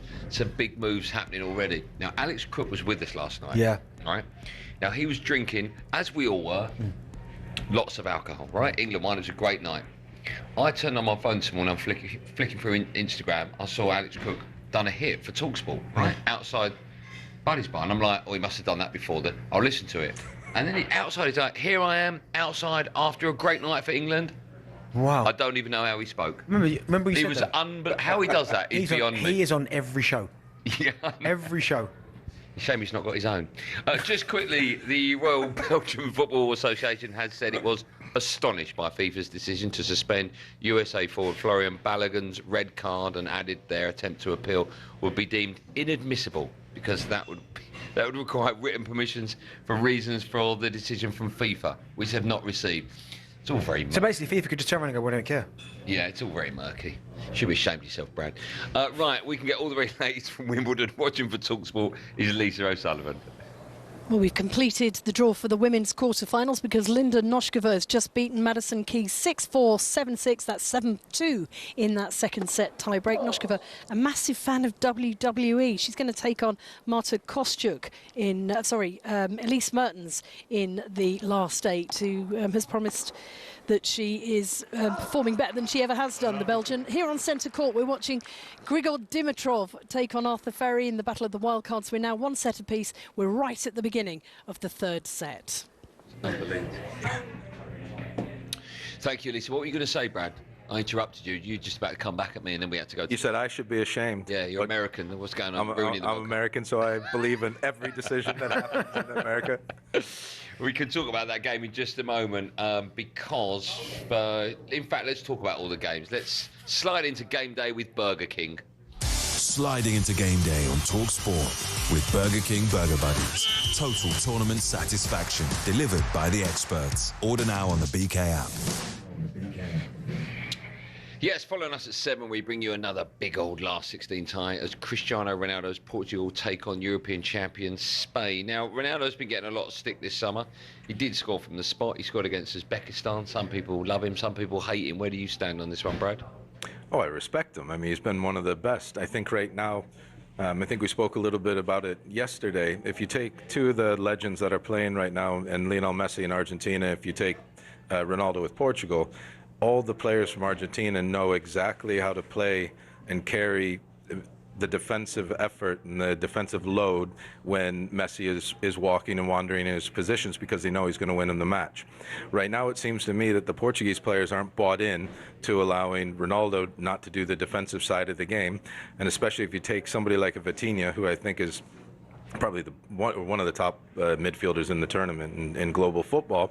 When he plays with PSG, he gets the ball, he makes his little movements, he looks up and he has 3 options. Right now, he's getting his ball, making movements, and he's looking up, has no options or a player coming back to him, and he has to go back around. I think the Portuguese players, some of them seem to be fighting the system, not accepting what really is transpiring, and I think it's making Portugal worse off for it. As far as Ronaldo as an individual, I think he's been one of the greatest players of all time. But that's the thing. I think he has been one of the greatest players of all time. But unfortunately, it comes to an end for everybody. And I think I understand from Portugal's perspective, Vitinha and João Neves have just won back-to-back Champions Leagues. They are top. Bruno Fernandes had an unbelievable season at Manchester United. Their almost personalities are almost like, well, why are we doing his running? Like we're good enough to win this game. We share the load. Whereas you look at certainly Argentina's midfield, they're not as good as those 3.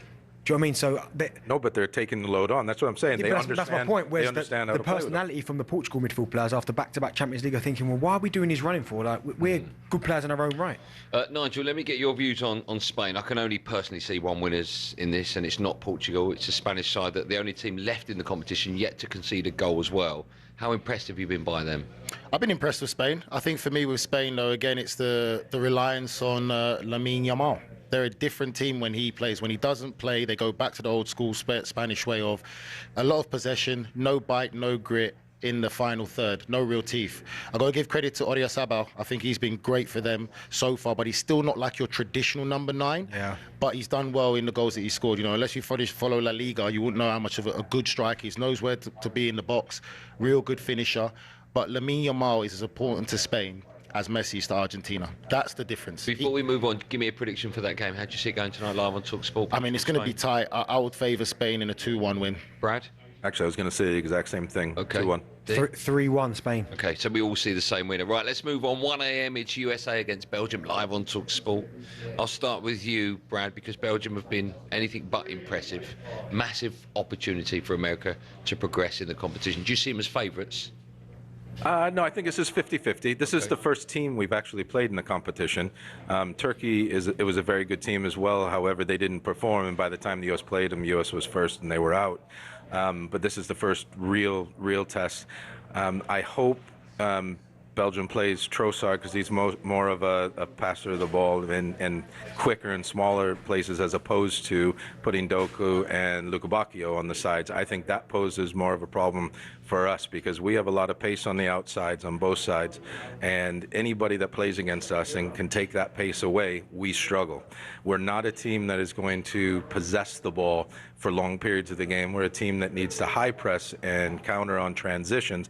So this Belgian team, they're going to have some quality players that could possibly break through that press, and then if they played Doku and Luka Bacchio, they can really attack our back four. Nigel, which of the two managers will be sucking on a big Kahiba after the game?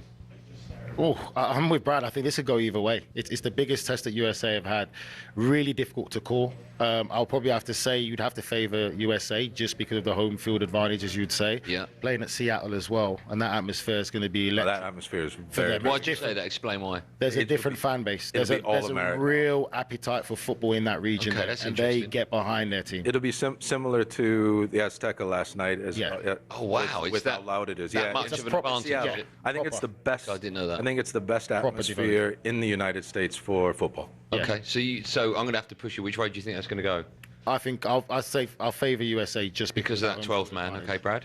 I mean, I'm going to have to go with US. I think this could go extra time. I think it could go penalties, and then I'll back Matt Freeze in that shootout over Courtois. You're going to back Matt Freeze over Courtois? No, I'm just saying. I'm about to say. I think this is a tough one to call. This is 50-50. I'm just going to go heart over head and say the US. Okay. Do you got time to elaborate? If you For the purpose of this conversation, and Brad will show, Belgium.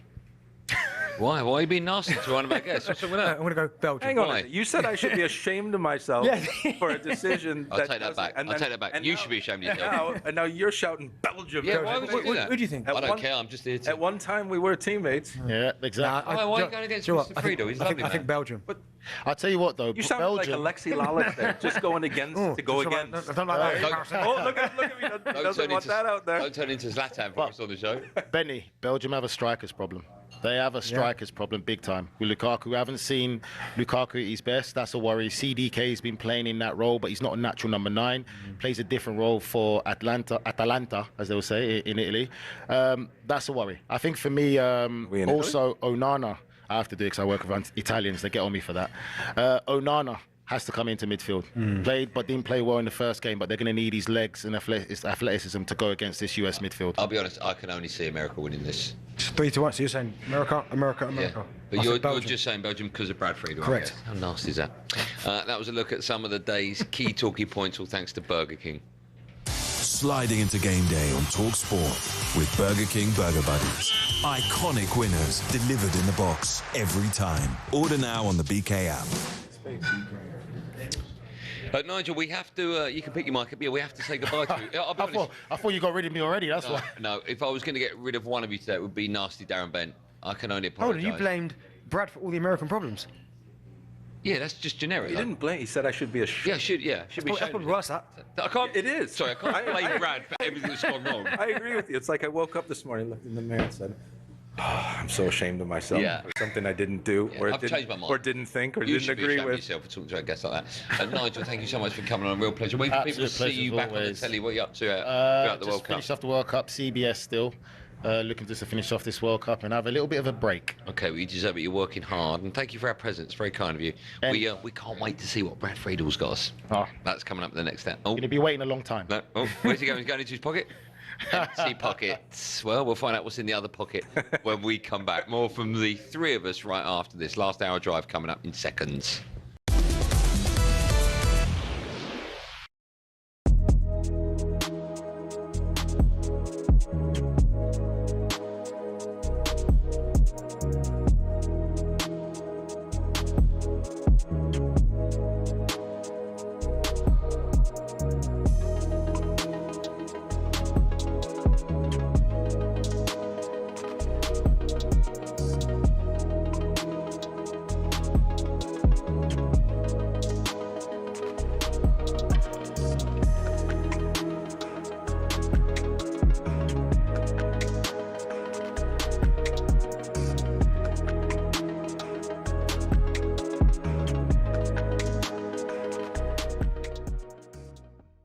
In terms of memorable England performances, where does that one rank?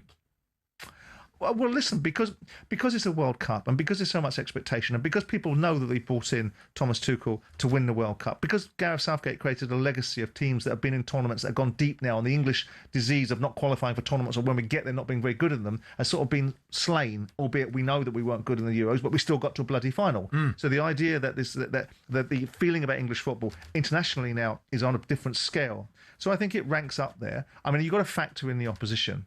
You have to factor in the opposition. I know that people will say that the Mexicans have never been beaten or been beaten in that stadium twice in 60 years. Yeah. But the opposition they play against ain't that great. No. But you can only beat what's in front of you, and England should be taking every last ounce of plaudits out of this. Are you in the Martin Samuel camp in the Times? Martin saying this was without doubt one of the greatest performances in England's World Cup history. This century, at least, maybe all the way back to 1966, it's hard to put any one result ahead of it. I mean, I'm slightly different from Martin Samuel. If I say something, I can debate it with people, not have to worry about going to a studio because I don't want to go in and debate it with them. So I have a different view on what I do and say and what I don't write. But I think there's a lot to be said for that.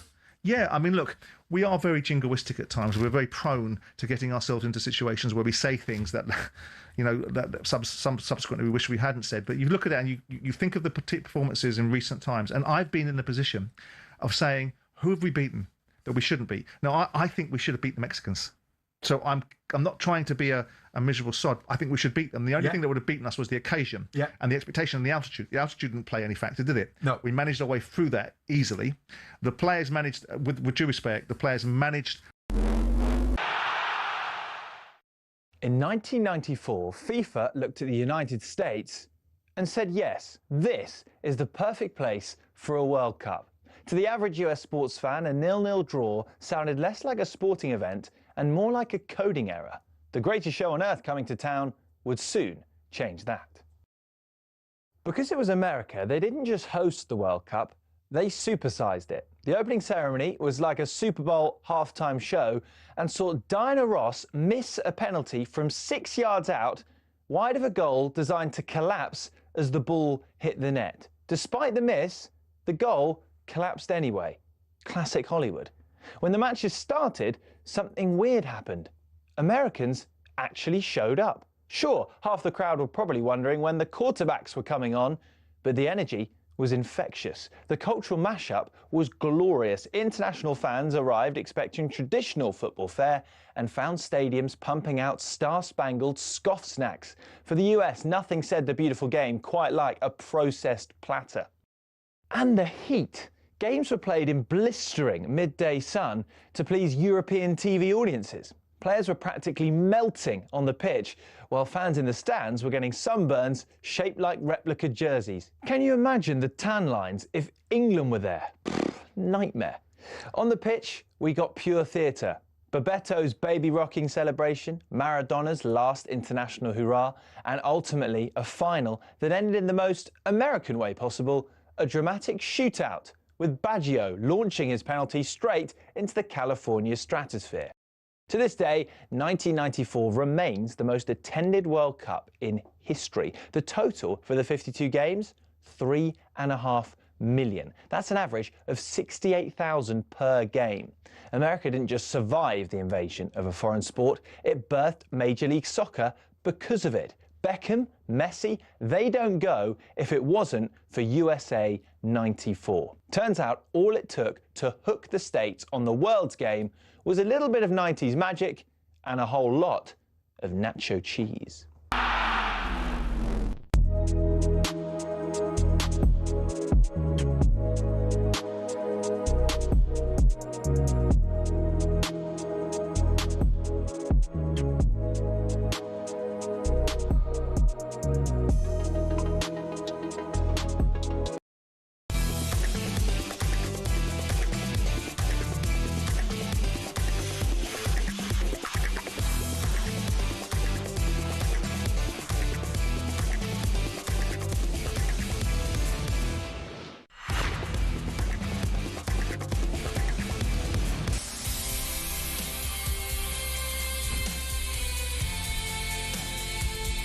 Welcome back to the last hour of World Cup Game Day, live on talkSPORT from Buddy's Bar in New York City. It's me, Andy Goldstein, Darren Bent and Brad Friedel. I don't know if they're talking to each other anymore. Still to come, Alex Cook will give us the latest on, oh, they're hugging. How nice is that? It's amazing what money would do. Alex, give us the very latest on all the movers and shakers in the transfer window. But now we are looking back on a quite unbelievable night in the Azteca for England. You build your nation with pride. You are all heroes. Some beautiful moments that will never be forgotten. And then there's this tonight in the Azteca. We had to show everything, every last drop of sweat, blood, tears, whatever it was. We found a way to get through a really difficult night for many reasons. So to get this win is the best night of my England career so far, for sure. As a fan, there's so much to love because they just leave everything out there. But that game was made for me, so I knew when we went down to 10 men that I would get an opportunity. He might never play another World Cup game, conceivably, Dan Burn. The age of 34, come on for 25 minutes, tell your kids, your grandkids about it, bore everyone. You deserve it all. Just brilliant. It's unreal, and hopefully we'll have more coming out of Miami now for the Norway game, and hopefully everyone at home's feeling a bit rough in the morning after a few pints. And take a listen to this. England players and fans together.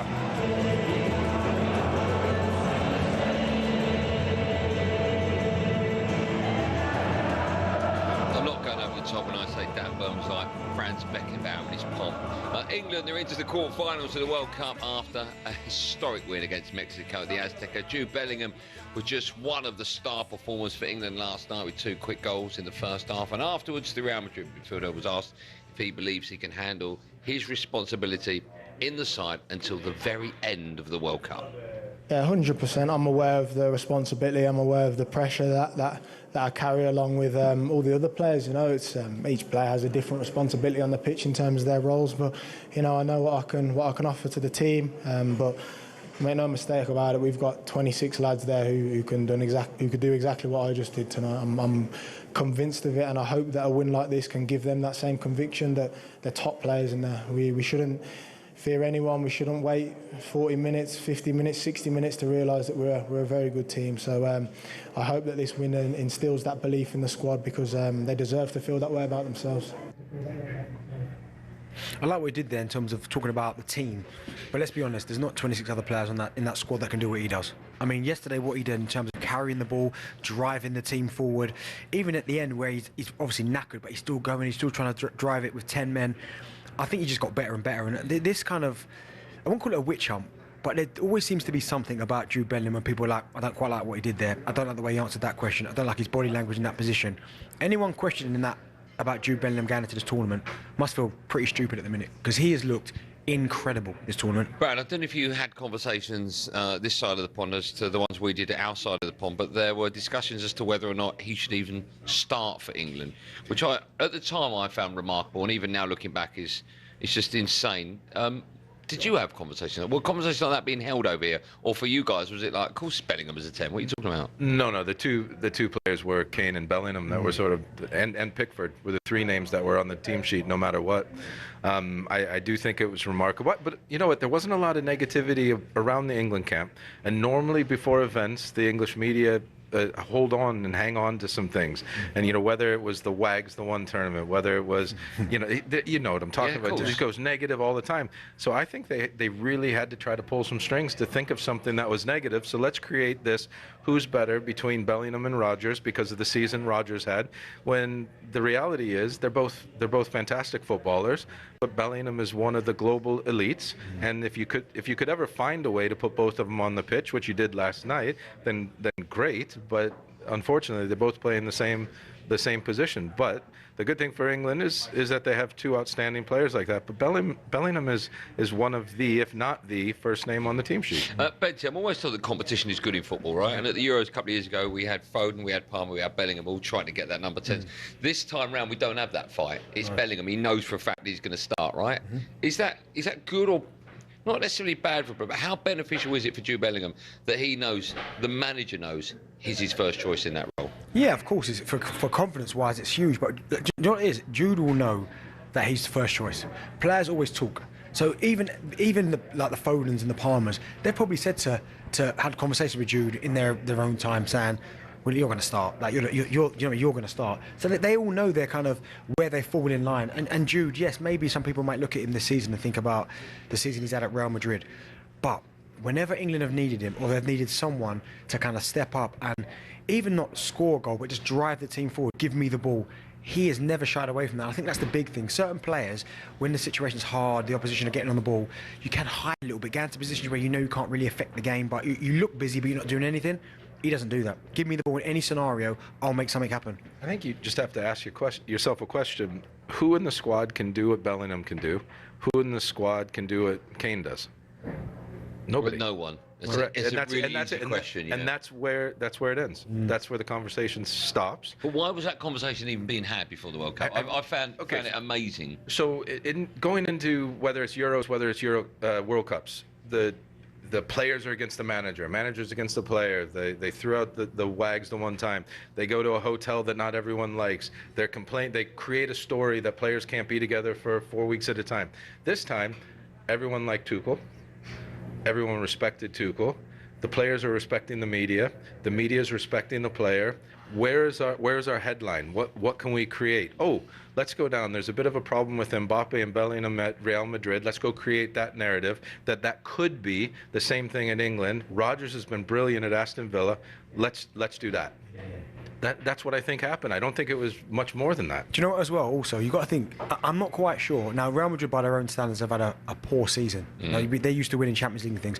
How many English fans can sit here wholeheartedly and say they watch La Liga every single week? Very few. Right? There are some, but very few. Right, exactly. So all you're doing is just looking at headlines. Real Madrid didn't win the league.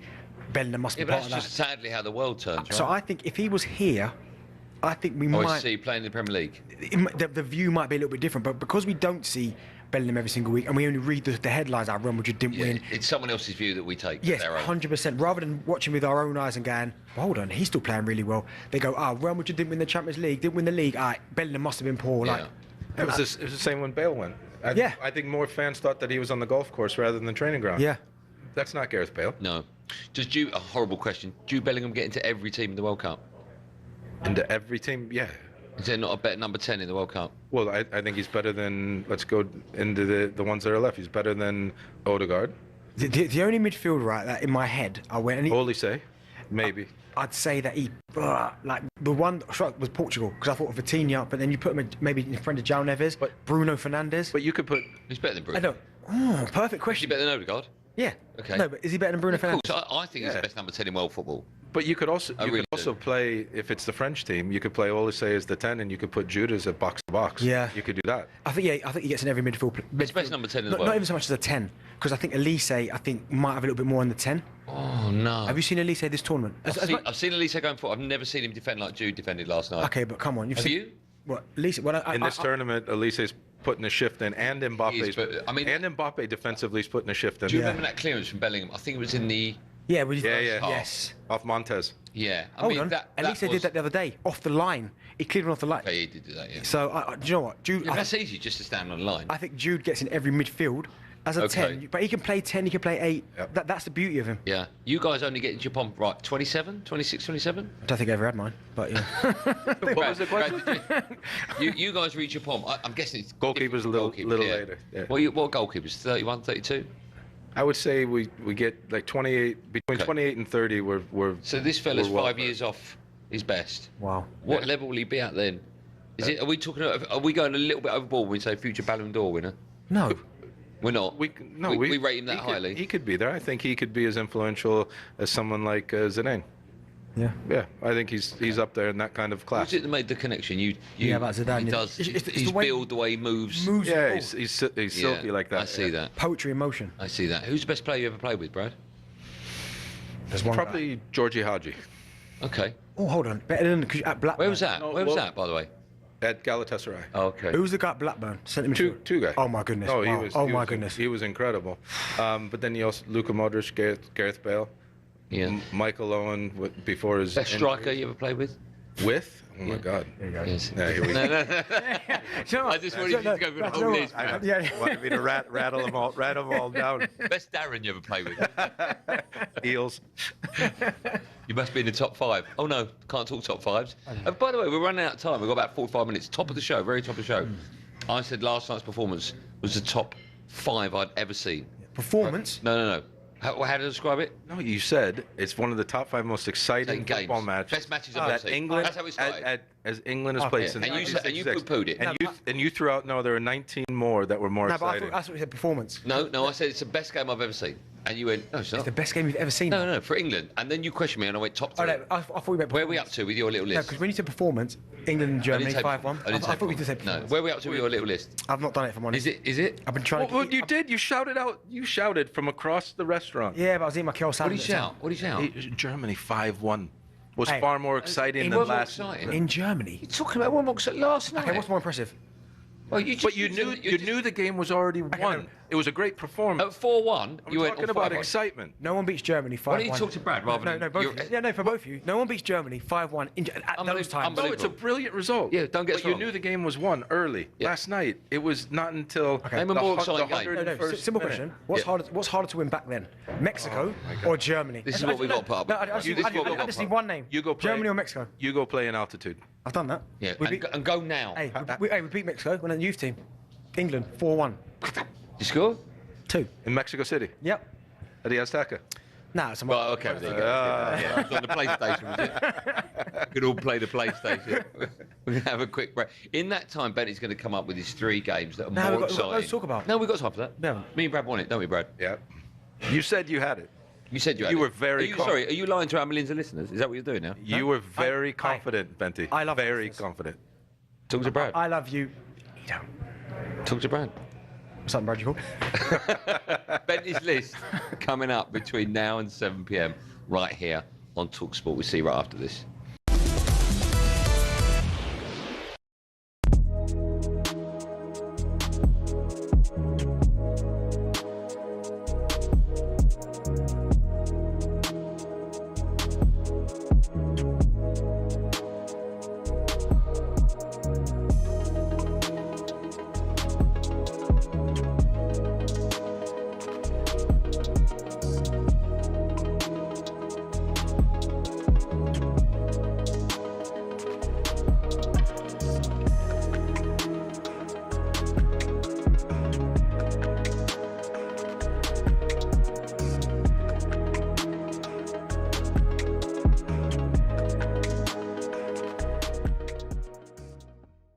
Was it lift-off last night for you? Yeah, but I've enjoyed the tournament in its entirety. Like, we've got no right to just expect us to dominate teams from start to finish, not concede chances or goals.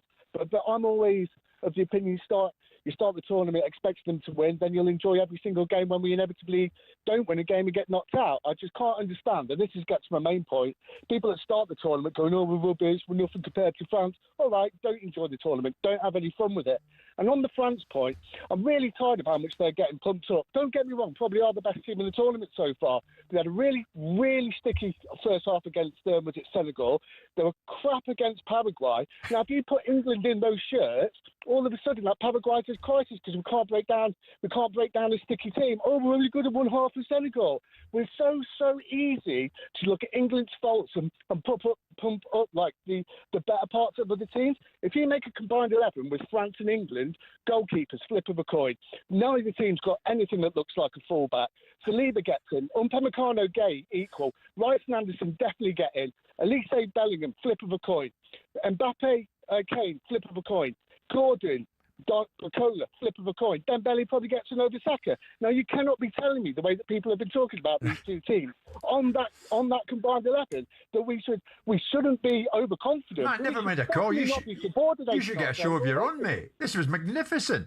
I mean, how about that? Well, a lot of what he says is right, but also depends how you approach sport. I don't approach sport with a participation medal in hand. I don't want my child growing up knowing that winning isn't important. So I approach a tournament where I get my fundamental enjoyment out of winning. If we're going to lose, it's because we lose with our boots on. It's lose because we get beat by a better opposition. It's not because we didn't turn up. Yeah. So I approach the tournament not expecting England to win. I expect them to be the best version of themselves. But I approach life as a challenge to win, not to participate in. And I disagree with a lot of the observations about which players. I'd put Mbappe in any side, in any space, in any part of the universe.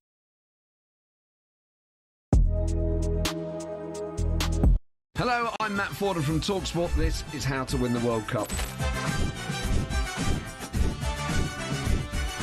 This is the best squad I think England have ever had.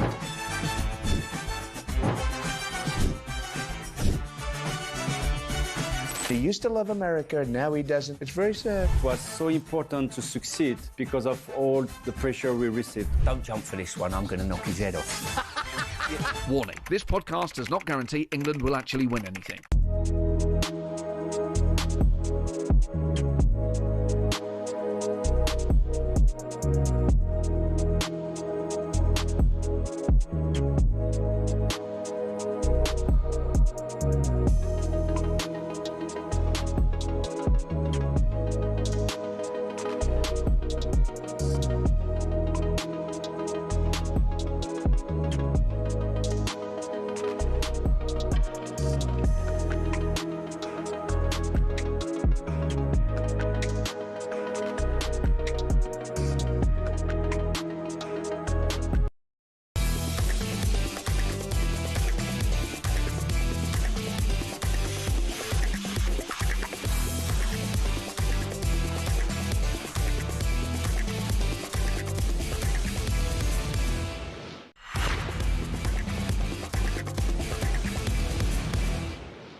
Welcome back. You are listening to World Cup Game Day. It's live on talkSPORT. It's Andy Goldstein Darren Bent, Brad Friedel, brought to you by Burger King, Burger Buddies, total tournament satisfaction delivered by the experts. Order now on the BK app.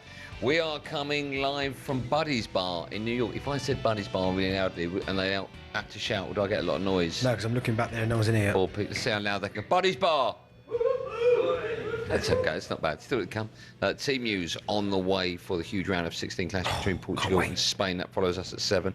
In fact, away from football just for a moment, let's get the very latest from Wimbledon now. Watching for talkSPORT is Lisa O'Sullivan. Well, the third set slipping away from Arthur Ferry in this fourth round match where he's about to serve to stay in the set. 3-5. It's 1 set all with Grigor Dimitrov, described by some as one of the most talented players of his generation, never to win a slam. The winner's going to take on the French Open runner-up Flavio Cobolli, who beat Alex de Minaur to a place in the quarter-final. Another Italian winner today, Jasmine Paolini, into the quarter-finals, where she will take on Marta Kostyuk. Linda Noskova has won through to take on Elise Mertens in the other quarter-final, settled. The lineup settled for that earlier today. Good work as always. Thank you for that, Lisa. Right, time. I don't know how this is going to work, by the way. Let's find out. Time now for this.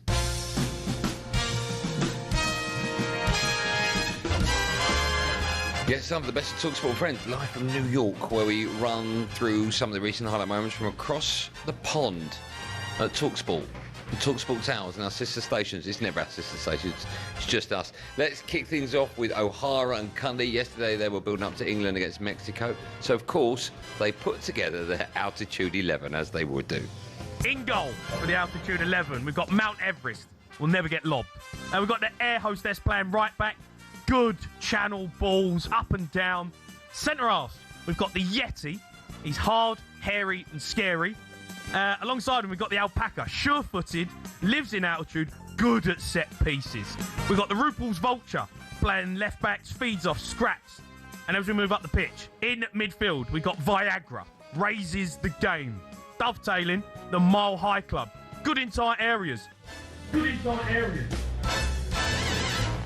The show's gone downhill since I was there, hasn't it? Hey? What? That's live radio, Brad. Imagine that in this country. I really don't know what to make of that. Should I just read the questions out? I say, who wants question number 2? Has anyone ever asked you to take Viagra? That's one of the questions I've been asked to ask. Brad? No. Benny? No one knows. No, because you're like, can't I? You went to Brad like that. Yeah. Yeah, it was easy. No one knows. The boys are back at 10 p.m. tonight, taking your calls following talkSPORT's live coverage of Portugal-Spain. You got to read stuff. I am a little bit worried, though. This is the second show in a row that you've brought up the little blue pill. We're sponsored by him. Yeah? Yeah. Oh, okay. I didn't know. Is that a problem? Well, it's just strange. I've never come on a show and... Got one stuck in my throat last week. Of course, move my neck for days. Of course, last night England made history in the Azteca when they beat Mexico 3-2. But there was an unfortunate injury to Jordan Henderson. Here's our newsreader, Max Scott. The players moved over the advertising boards to sing Wonderwall to get closer to the fans. At the end of the song, video footage shows that Dan Burn just skips back over the advertising boards with his long legs, and Jordan Henderson tries to do the same. He slips, falls. Andy, do you ever worry about getting a wrist injury from playing golf? I'm just trying to think. I once sat on my right hand for a bit, so it went pin. You are disgusting. No, I woke up like that. That's what I'm saying. And then when I played golf, it felt like someone else was playing. Oh, did it? Yeah, I bet it did. Yeah, that's all right. I'm going to ask you this one, Brad. I mean, it's a bit of a. Who else at talkSPORT is a major risk for getting a risk injury? I think there should be wrist injury. Yeah, a wrist injury. You ever had a wrist injury? Well, I'm being serious. Well, no, it's a goalkeeper. Yeah. Who was a goalkeeper? Of course. Was it Paolo Cudicini that broke his? Was it Paolo Cudicini? No. What's his first name? Carlo Cudicini? He broke both his wrists. Do you remember that in a motorbike accident? Yeah, I did. Oh, yeah. In the motorbike. Yeah. I mean, for a goalkeeper, that's pretty horrific, isn't it? What's the craziest way you've ever seen someone get injured? Brad, I'll go you first because you're always in the pitch. Oh, the worst injury. It was just to my left when Marcus Babbel went in for a tackle on Cisse. Oh, I do remember that. Yeah. No, the bone right through the sock. Forget that. Yeah, what about weird injury, like going for a bottle of ketchup and then pulling you? Have you seen any of that? No, it happens, doesn't it? Actually, I haven't. Okay, I'm glad I asked. Sorry, go on. For all the biggest news stories, make sure you check out talksport.com. Let's finish with White and Jordan, no longer coming to you live from New York. New York, here's Simon giving Bent and me his best wishes. How lovely is that? I love Simon. Play the tape. It's as if we'd never been away. Is it not? Indeed. How has your homecoming been? Good. Good. Yeah, good. Get back into it, don't you? Life goes on. Everyone goes on. Yeah. Everything evolves. Yeah. And no one misses you. Unless you make them miss you. Yes. I see. Great, I'm guessing that was the wrong piece of audio. Benty, do you ever get any advice for helping Simon be less bitter? No, but I didn't hear what he said. No, they played the wrong clip. See, what the problem is, when we're not back in London, all hell breaks loose, right? Jack's in charge of the buttons, he just gets... I was waiting for the biggest gig ever, but you know what? At the end of the day, we love Simon. I'm going to rise above it. I love Simon. I hope his back gets better soon. That's not what you said afterwards. Beforehand. What? I got my before and after. So, yeah. I wish Simon all the best, but the clip, I don't know what he said. I don't know what was going on there. What's 3 things that we have to do before we leave America? Brad, what should we do? Definite. Number 1. You're going down to Miami, right? Yeah. All right. One thing that you have to do, you have to go to Doya restaurant. Okay. Without doubt. Any clubs we should go to? Miami? Too old for the clubs. Don't know. All right. No, bars. I would go to Nikki Beach. Oh yeah, we definitely need to. And that there's a bar right on the beach, the Nikki Beach, that gets a bit festive. Okay. I think you'll enjoy that. Maybe a wrist injury. Jim and Simon I'm talking about if you get out of the... Jim and Simon will be back at their new time of 1 till 4 tomorrow afternoon. Meanwhile, for all the best bits of the show, check out 21 Minutes. It's not even on anymore. I mean, I don't know where Jack places this. Honestly, 6 months ago, this script. Of course, you can find all of our shows on the talkSPORT app, wherever you get your podcast from. Yada, yada, yada. When we come back, guess who's just popped into the bar? Alex Crook. He's been interviewing Cafu this afternoon. Alex Crook will be joining us to tell us all about that, and he'll probably make up a load of transfer gossip as well for us right after this. Last 30 minutes of our show coming live from New York in minutes. Stay where you are.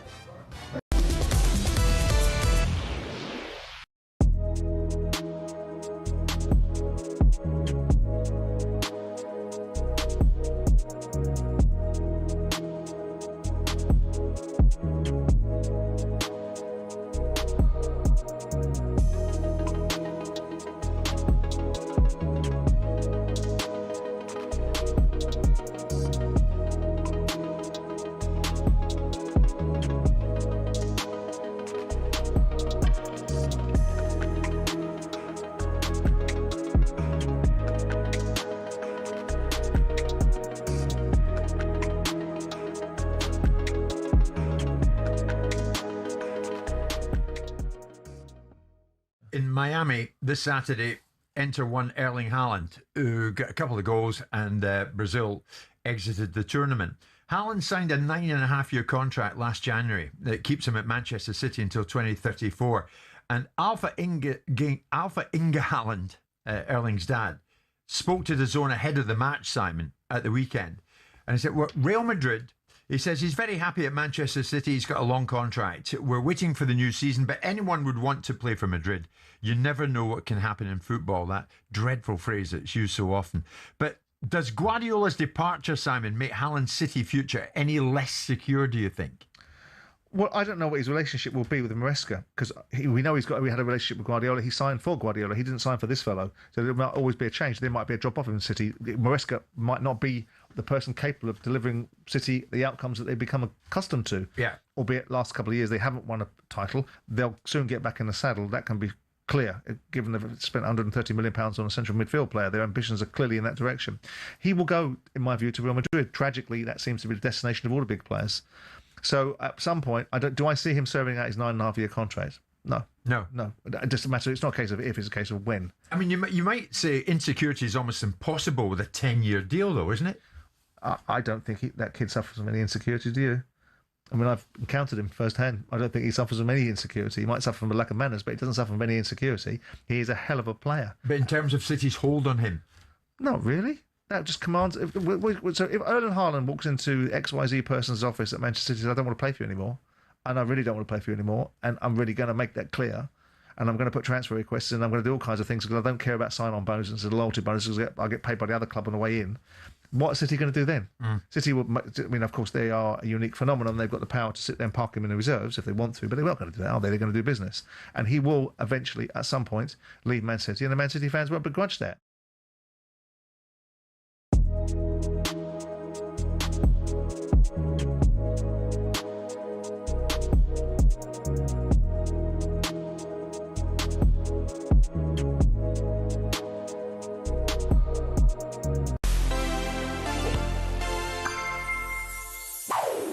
One of the beautiful things about the World Cup is when someone just takes the tournament by storm. Some obvious names pop up, like James Rodriguez. Back in the 90s, there was Salvatore Schillaci. 6 of his 7 career goals for Italy came at Italia 90 as he carried the Azzurri to a 4th-place finish at home. That was the tournament we saw a 38-year-old Roger Miller go from Cameroonian squad player to dancing by the corner flag. And of course, in 98, Michael Owen, who the rest of the world hadn't really heard of before he made some Argentinian greats look like school children.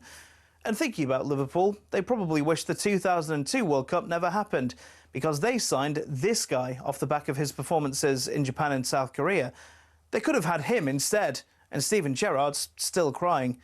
No player's ever taken a tournament by storm quite like Paolo Rossi, though. He served a 2-year match-fixing ban before the 1982 World Cup and did absolutely nothing in the group stage. But then, an explosion of goals. A hat-trick against Brazil, 2 in the semis against Poland, 1 in the final against West Germany. Italy won the World Cup thanks to him. He also took home the Golden Ball and the Golden Boot. He's the only player to ever win all 3 in the same tournament.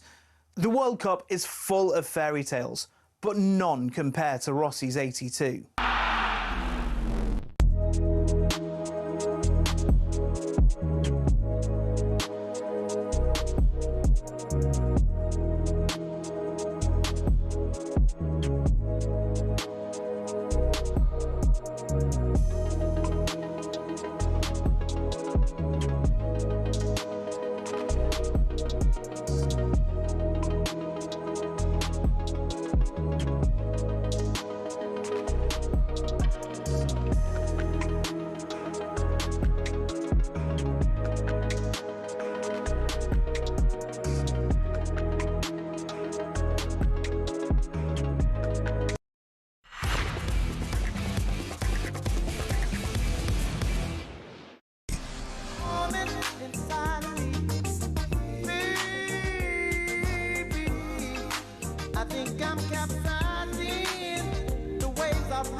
You are listening to World Cup Game Day on talkSPORT. It's me, Andy Goldstein Darren Bent, Brad Friedel. We'll say hello to our next guest in just a moment. A reminder, follow us at 7. Cristiano Ronaldo's pursuit of a World Cup continues. Portugal take on Spain. It's live on talkSPORT.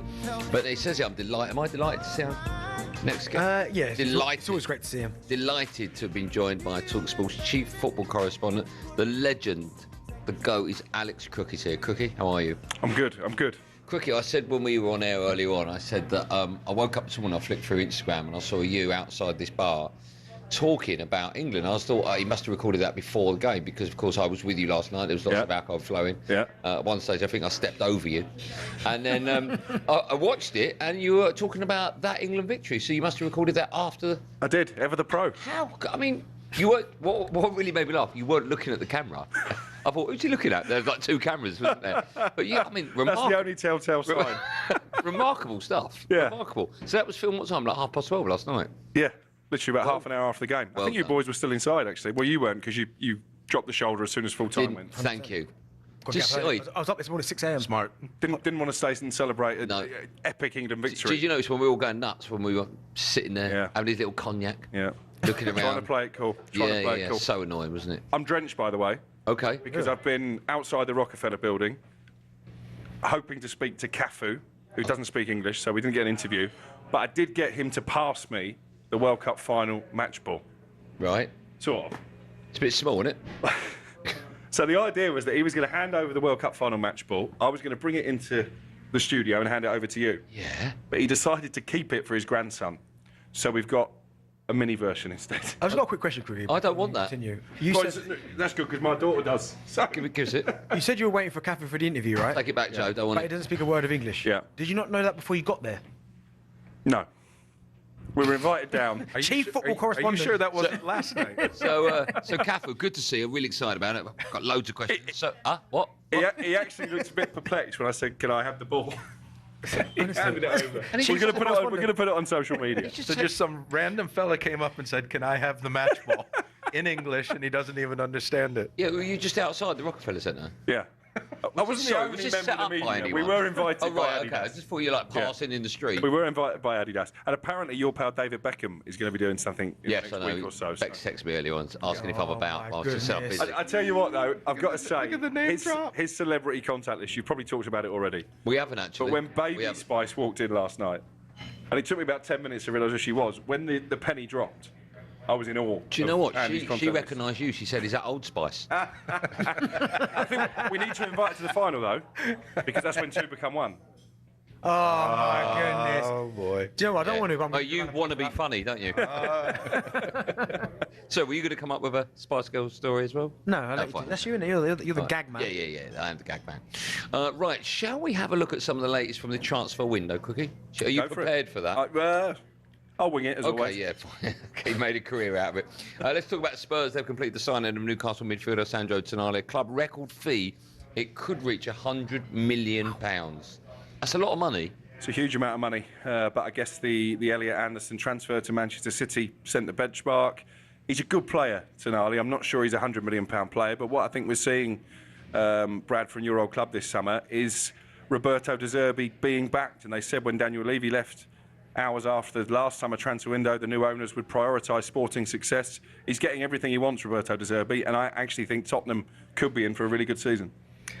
I think they are going to be in for a good season, but I still don't think they need to overpay for players. I don't think you need to pay $100 million for a player like that. I think your recruitment policies can go and get not bargains, but you're still spending a lot of money. You could pay more wages to get someone that's going to be a little bit less in transfer fee. That's 270 grand a week, the wages as well. That is a lot of money. Can I ask you both? You both said a really good season. What is a really good season for Tottenham when you spend that money? Cookie, I'll start with you. Well, they've got to at least be challenging for a European place, and they might just feel the benefit of the fact they're not in Europe this season, much like Manchester United did under Michael Carrick, and maybe feel they can challenge for, well, top 5 is probably going to be Champions League again, isn't it? Realistically, Brad, is that it? Top 6 for me after back-to-back 17th. Well, kick boot into your old side there.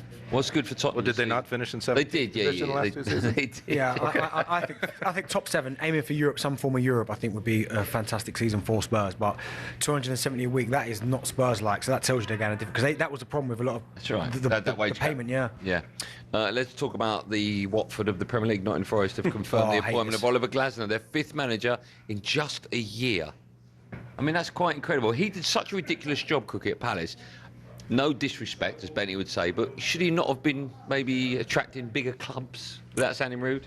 I think when he decided not to renew at Palace, he thought he was destined for a bigger job, maybe a Chelsea or a United. We know he spoke to Milan, but I think he wanted to stay in the Premier League.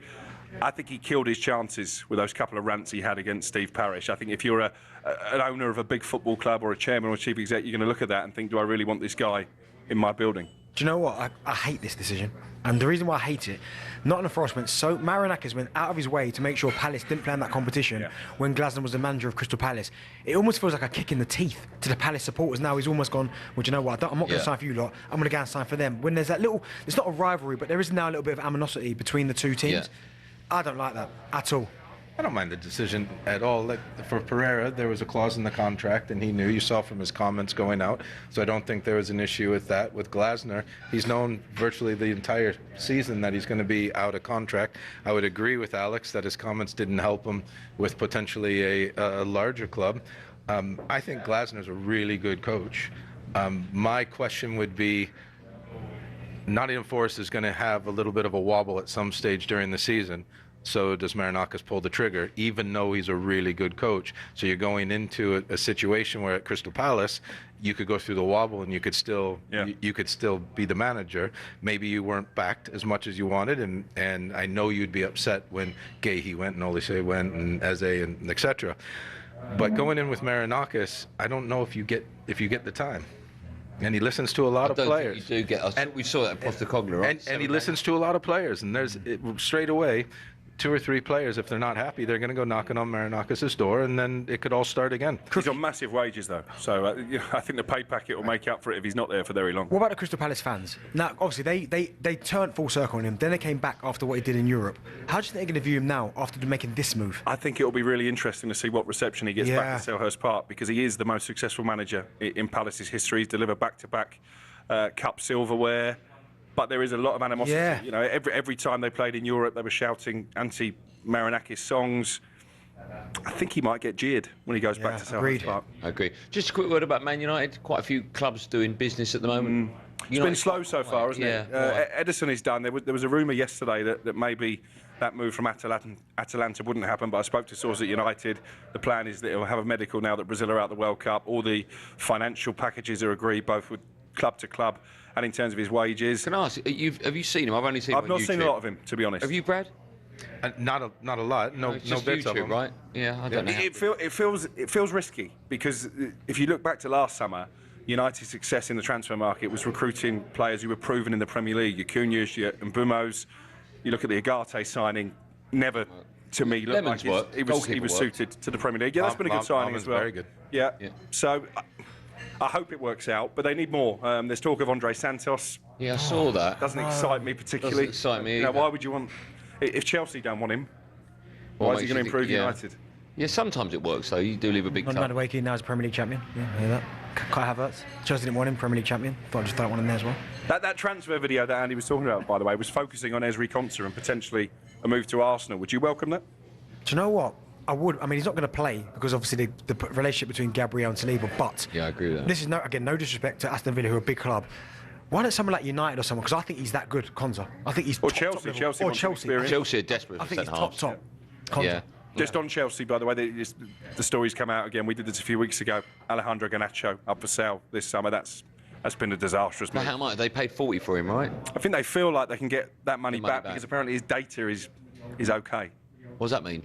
His numbers are good in terms of, chances. When you go in the data analytics, his numbers will hit a sweet spot for a lot of clubs. Yeah. So basically what that means is that no doubt he'll be able to get a loan to a very good club. Well, they're saying they won't loan him. They're saying they won't loan him. Unless it comes down to the last couple of days of the window. Yeah. And that just means that he's going to get, the likelihood is he's going to get a very good move. Yeah. Okay. Any others we should be aware of, Crookie? I think that's about it for now.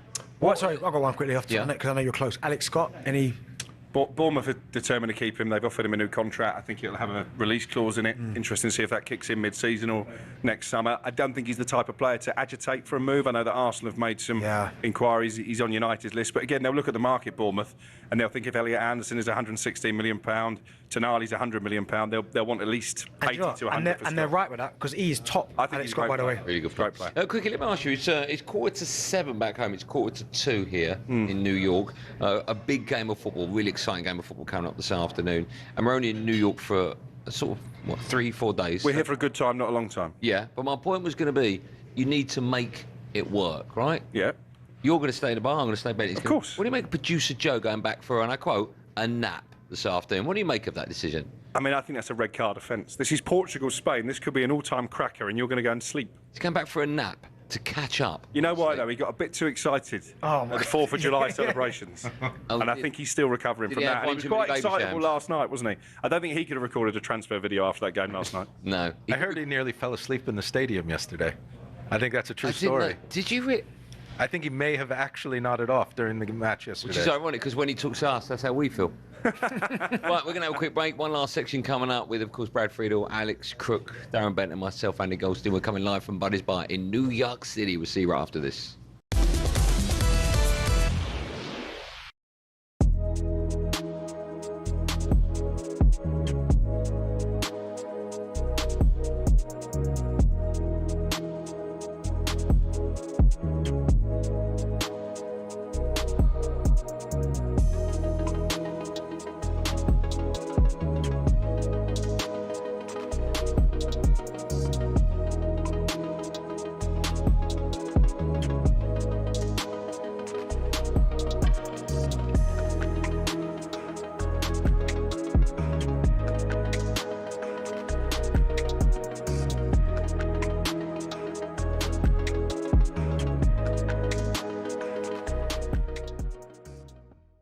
That is a performance that will give everyone who's English across the world belief that we can win the World Cup.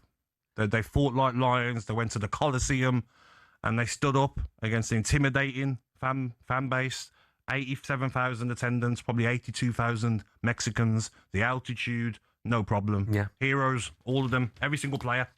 And I agree. You know, watch every minute of it, because within that, you've got goals, penalties, woodwork being hit, red cards, all sorts of other things going on around the pitch. Incredible, Jeff. Well, I think at the end, I saw somebody tweet that it was a Tuchel tactical masterclass. Now, I disagree with that. Okay. Because I think that certainly second half, this was down to willpower, determination, and grit. Yes. And every single England player showed that. And I mean, I've got players that I want to single out, but what about you, Gabby? Who would you single out? I think Jordan Pickford was fantastic. Yeah. I mean, Troy Deeney saying that we can't win the World Cup with Pickford. I'm sure he'll take those comments back, knowing Troy is a good guy.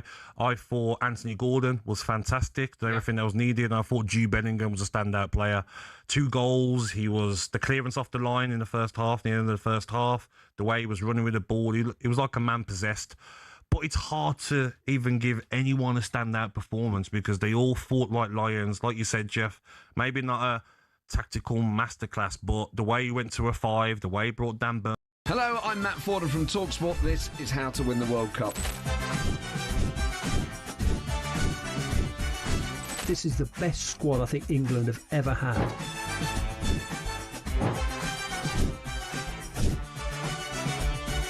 He used to love America, now he doesn't. It's very sad. It was so important to succeed because of all the pressure we received. Don't jump for this one, I'm going to knock his head off. Warning, this podcast does not guarantee England will actually win anything.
to World Cup Game Day live on talkSPORT. It's me, Andy Goldstein Darren Bent. Brad Friedel is with us, as is Alex Crook, brought to you by Enterprise Rent-A-Car. Here for it. Book now at enterprise.co.uk.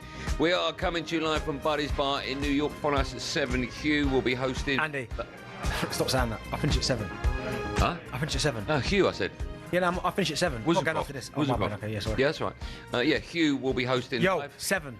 I don't go past 7. Wozencroft. Oh, right. Yeah, live coverage of Portugal still works even from across the pond against Spain. I'm not sure it does if you saw Brad's face, by the way. Hey, high five, Steve. Look, team news for that is here. Nigel Adderley has all the details. Hi, Nigel. Hi, Andy. Yes, no changes for Spain from the side which beat Austria 3-0 in the previous round. Of course, that means Rafa Leao is the player missing for Portugal. That's the only change from either side. And the player who comes in for him is João Felix, alongside his Al Nassr teammate Cristiano Ronaldo, leading the Portugal attack. So if Spain, of course, have Lamine Yamal, they've never lost when he started a game for Spain. Cristiano Ronaldo looking to prolong his international career at the age of 41. The winners play Belgium or the USA in Los Angeles on Friday. We're underway at 8 o'clock. What to... Good work as always. Thank you for that, Nigel. No, I apologise. So I thought you said you began. Finish at 7. I'm not presenting the game. I'm finished at 7, mate. I'm done. You said Hugh. Me? No, I'm not doing it. I've told you. This is like a who's on first skit. Come on, get on with it. Right, let's get the latest from Wimbledon. Hugh is what... No, listen, I ain't doing that. It's not. It's Lise O'Sullivan's watching for talkSPORT. Hi, Lise. No, it's me, not Hugh.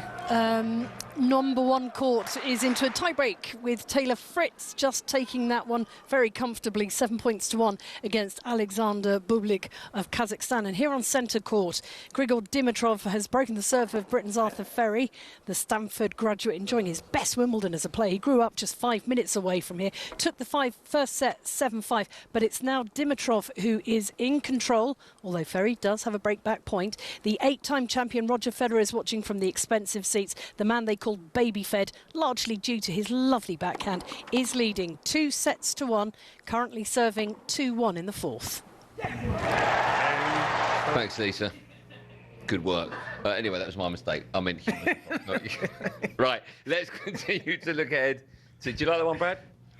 Works, doesn't it? It tickled. It was good. It was good. What about Hugh? Do you like it? Does Hugh like it? Yeah, you go. Right, just time to talk about Spain or Portugal. They could end up playing France in the semi-finals if they get there. Either side good enough to eventually reach the final. Quickly, I'll start with Hugh. Hey, very good. No, you said Crookie, not me. Oh, no, I meant Hugh. Oh, it wasn't Crookie. Portugal, not for me. I think Ronaldo is a problem. I don't think the rest of the team really gel with him the way the Argentinians do for Messi. Spain have been good. Not conceded a goal yet. I think they're still right. Like the only team left in the comp, yeah. Oyarzabal is in and amongst it in terms of the Golden Boot. Obviously, Lamine Yamal, Nico Williams. I didn't fancy them before the tournament. Actually, their record in World Cups is poor compared since to they won it, Euros. yeah. But can I say, they haven't conceded a goal, but when you watch them, are you impressed as much as you are with, say, maybe France is not a fair yardstick because they've been above and beyond everyone else? It's like death with 1,000 cups Yeah, of Spain. Was it Austria they beat in the last round? I was Yeah. impressed with that Yeah. performance. Okay. I thought that was their best performance. Okay, Brad? I would agree. Spain can get to the final. They could cause France some issues, although France will have their chances in the game. And I think England's right there along with Spain being able to get to the final against France. Cookie, Portugal will be looking for a performance from Cristiano Ronaldo. We've seen performances from Messi, Mbappe, Kane and Bellingham. Do you think Ronaldo has that in him anymore? No, and I think it's almost unfair. You know, he's 3 years older than Messi. That's a good point. So he is past his best. He plays in the Saudi Pro League for a reason. He's so desperate to do well at this tournament. I think the fact Messi's scoring so many goals is driving him on, but I do wonder if he's too desperate. You can see it in his face at times. He wants to be talked about in those terms, but he just isn't that player anymore. His last World Cup? Yeah, I think he's already There is a pretty much said game, I think, in Portugal in the next World Cup, isn't it? Yeah. It's in and around Europe, apart from the games in Uruguay and Argentina. How old will he be then? 47? 45, I think, won't he? I'm telling you now, 42 now. I think he's 41, isn't he? I'm telling you now, the next one in Portugal, I would not be stunned. Nor would I. If he's there or thereabouts. Right? He can't be. Come on. Brad, you continued playing till you in your mid-50s, didn't you?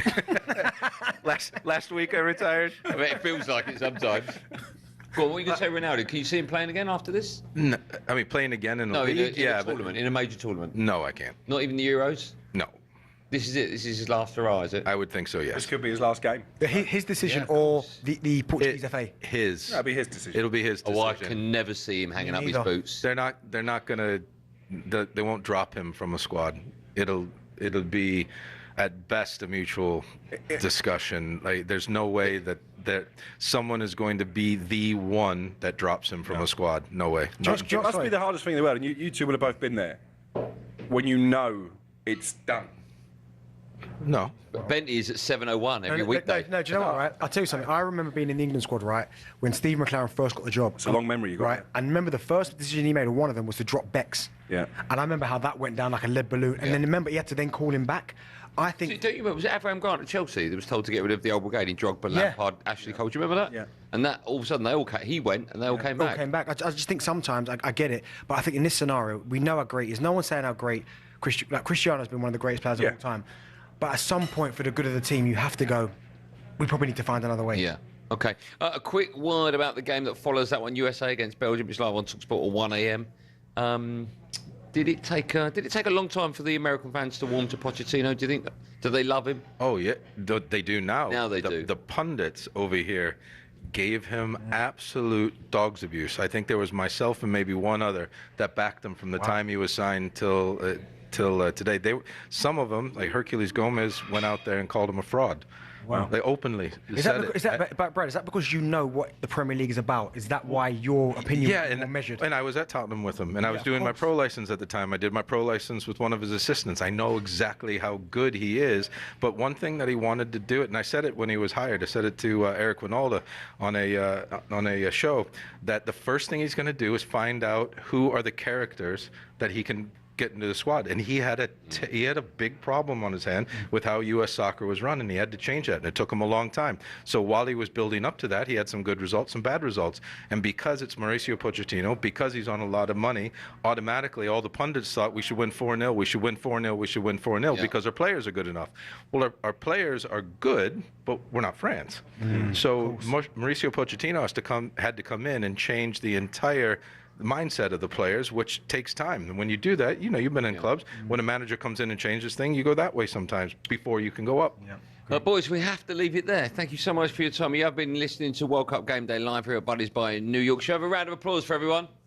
Yeah, we should do that. A big thanks to all our guests today: Brad Friedel, Nigel Reo-Coker, Ben Foster, and of course the GOAT that is Alex Crook. We got one last chance at this joke. Don't go anywhere because Hugh Wozencroft. No, listen. I'm not telling you again. I finished at 7. You finished at 7. That's my fault. 3 minutes. Yeah, sorry. I meant Wozencroft. Okay, nice. Yeah. Yeah, who do you think I said? Hugh. No, mate. I'm done, mate. I'm going to have a bowl of chips in a minute. Anyway, Hugh Wozencroft brings you Portugal against Spain. He's laughing. It's next. We have no show tomorrow. Let's go. We have no show tomorrow. Is Hugh on tomorrow? No, I'm not on tomorrow. I just said there's no show tomorrow. We'll keep going with that one.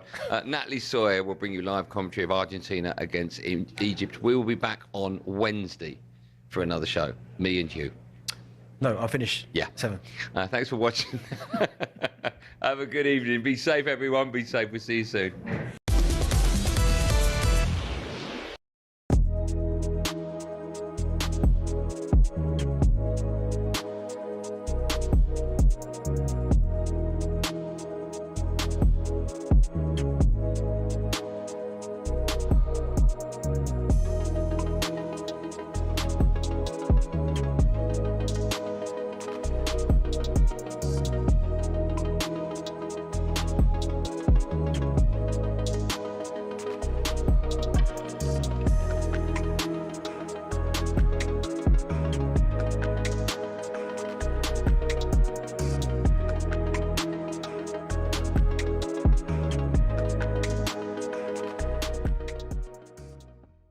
Let's go to Chris, the West Ham and England fan. Chris, good morning. What did you make of the game, mate? Good morning, guys. Oh, absolutely brilliant. I'm in the summer house now. I've been here all night with my guide dog. I listened to the Brazil game against Norway, and then I stayed up and I thought, I know it was delayed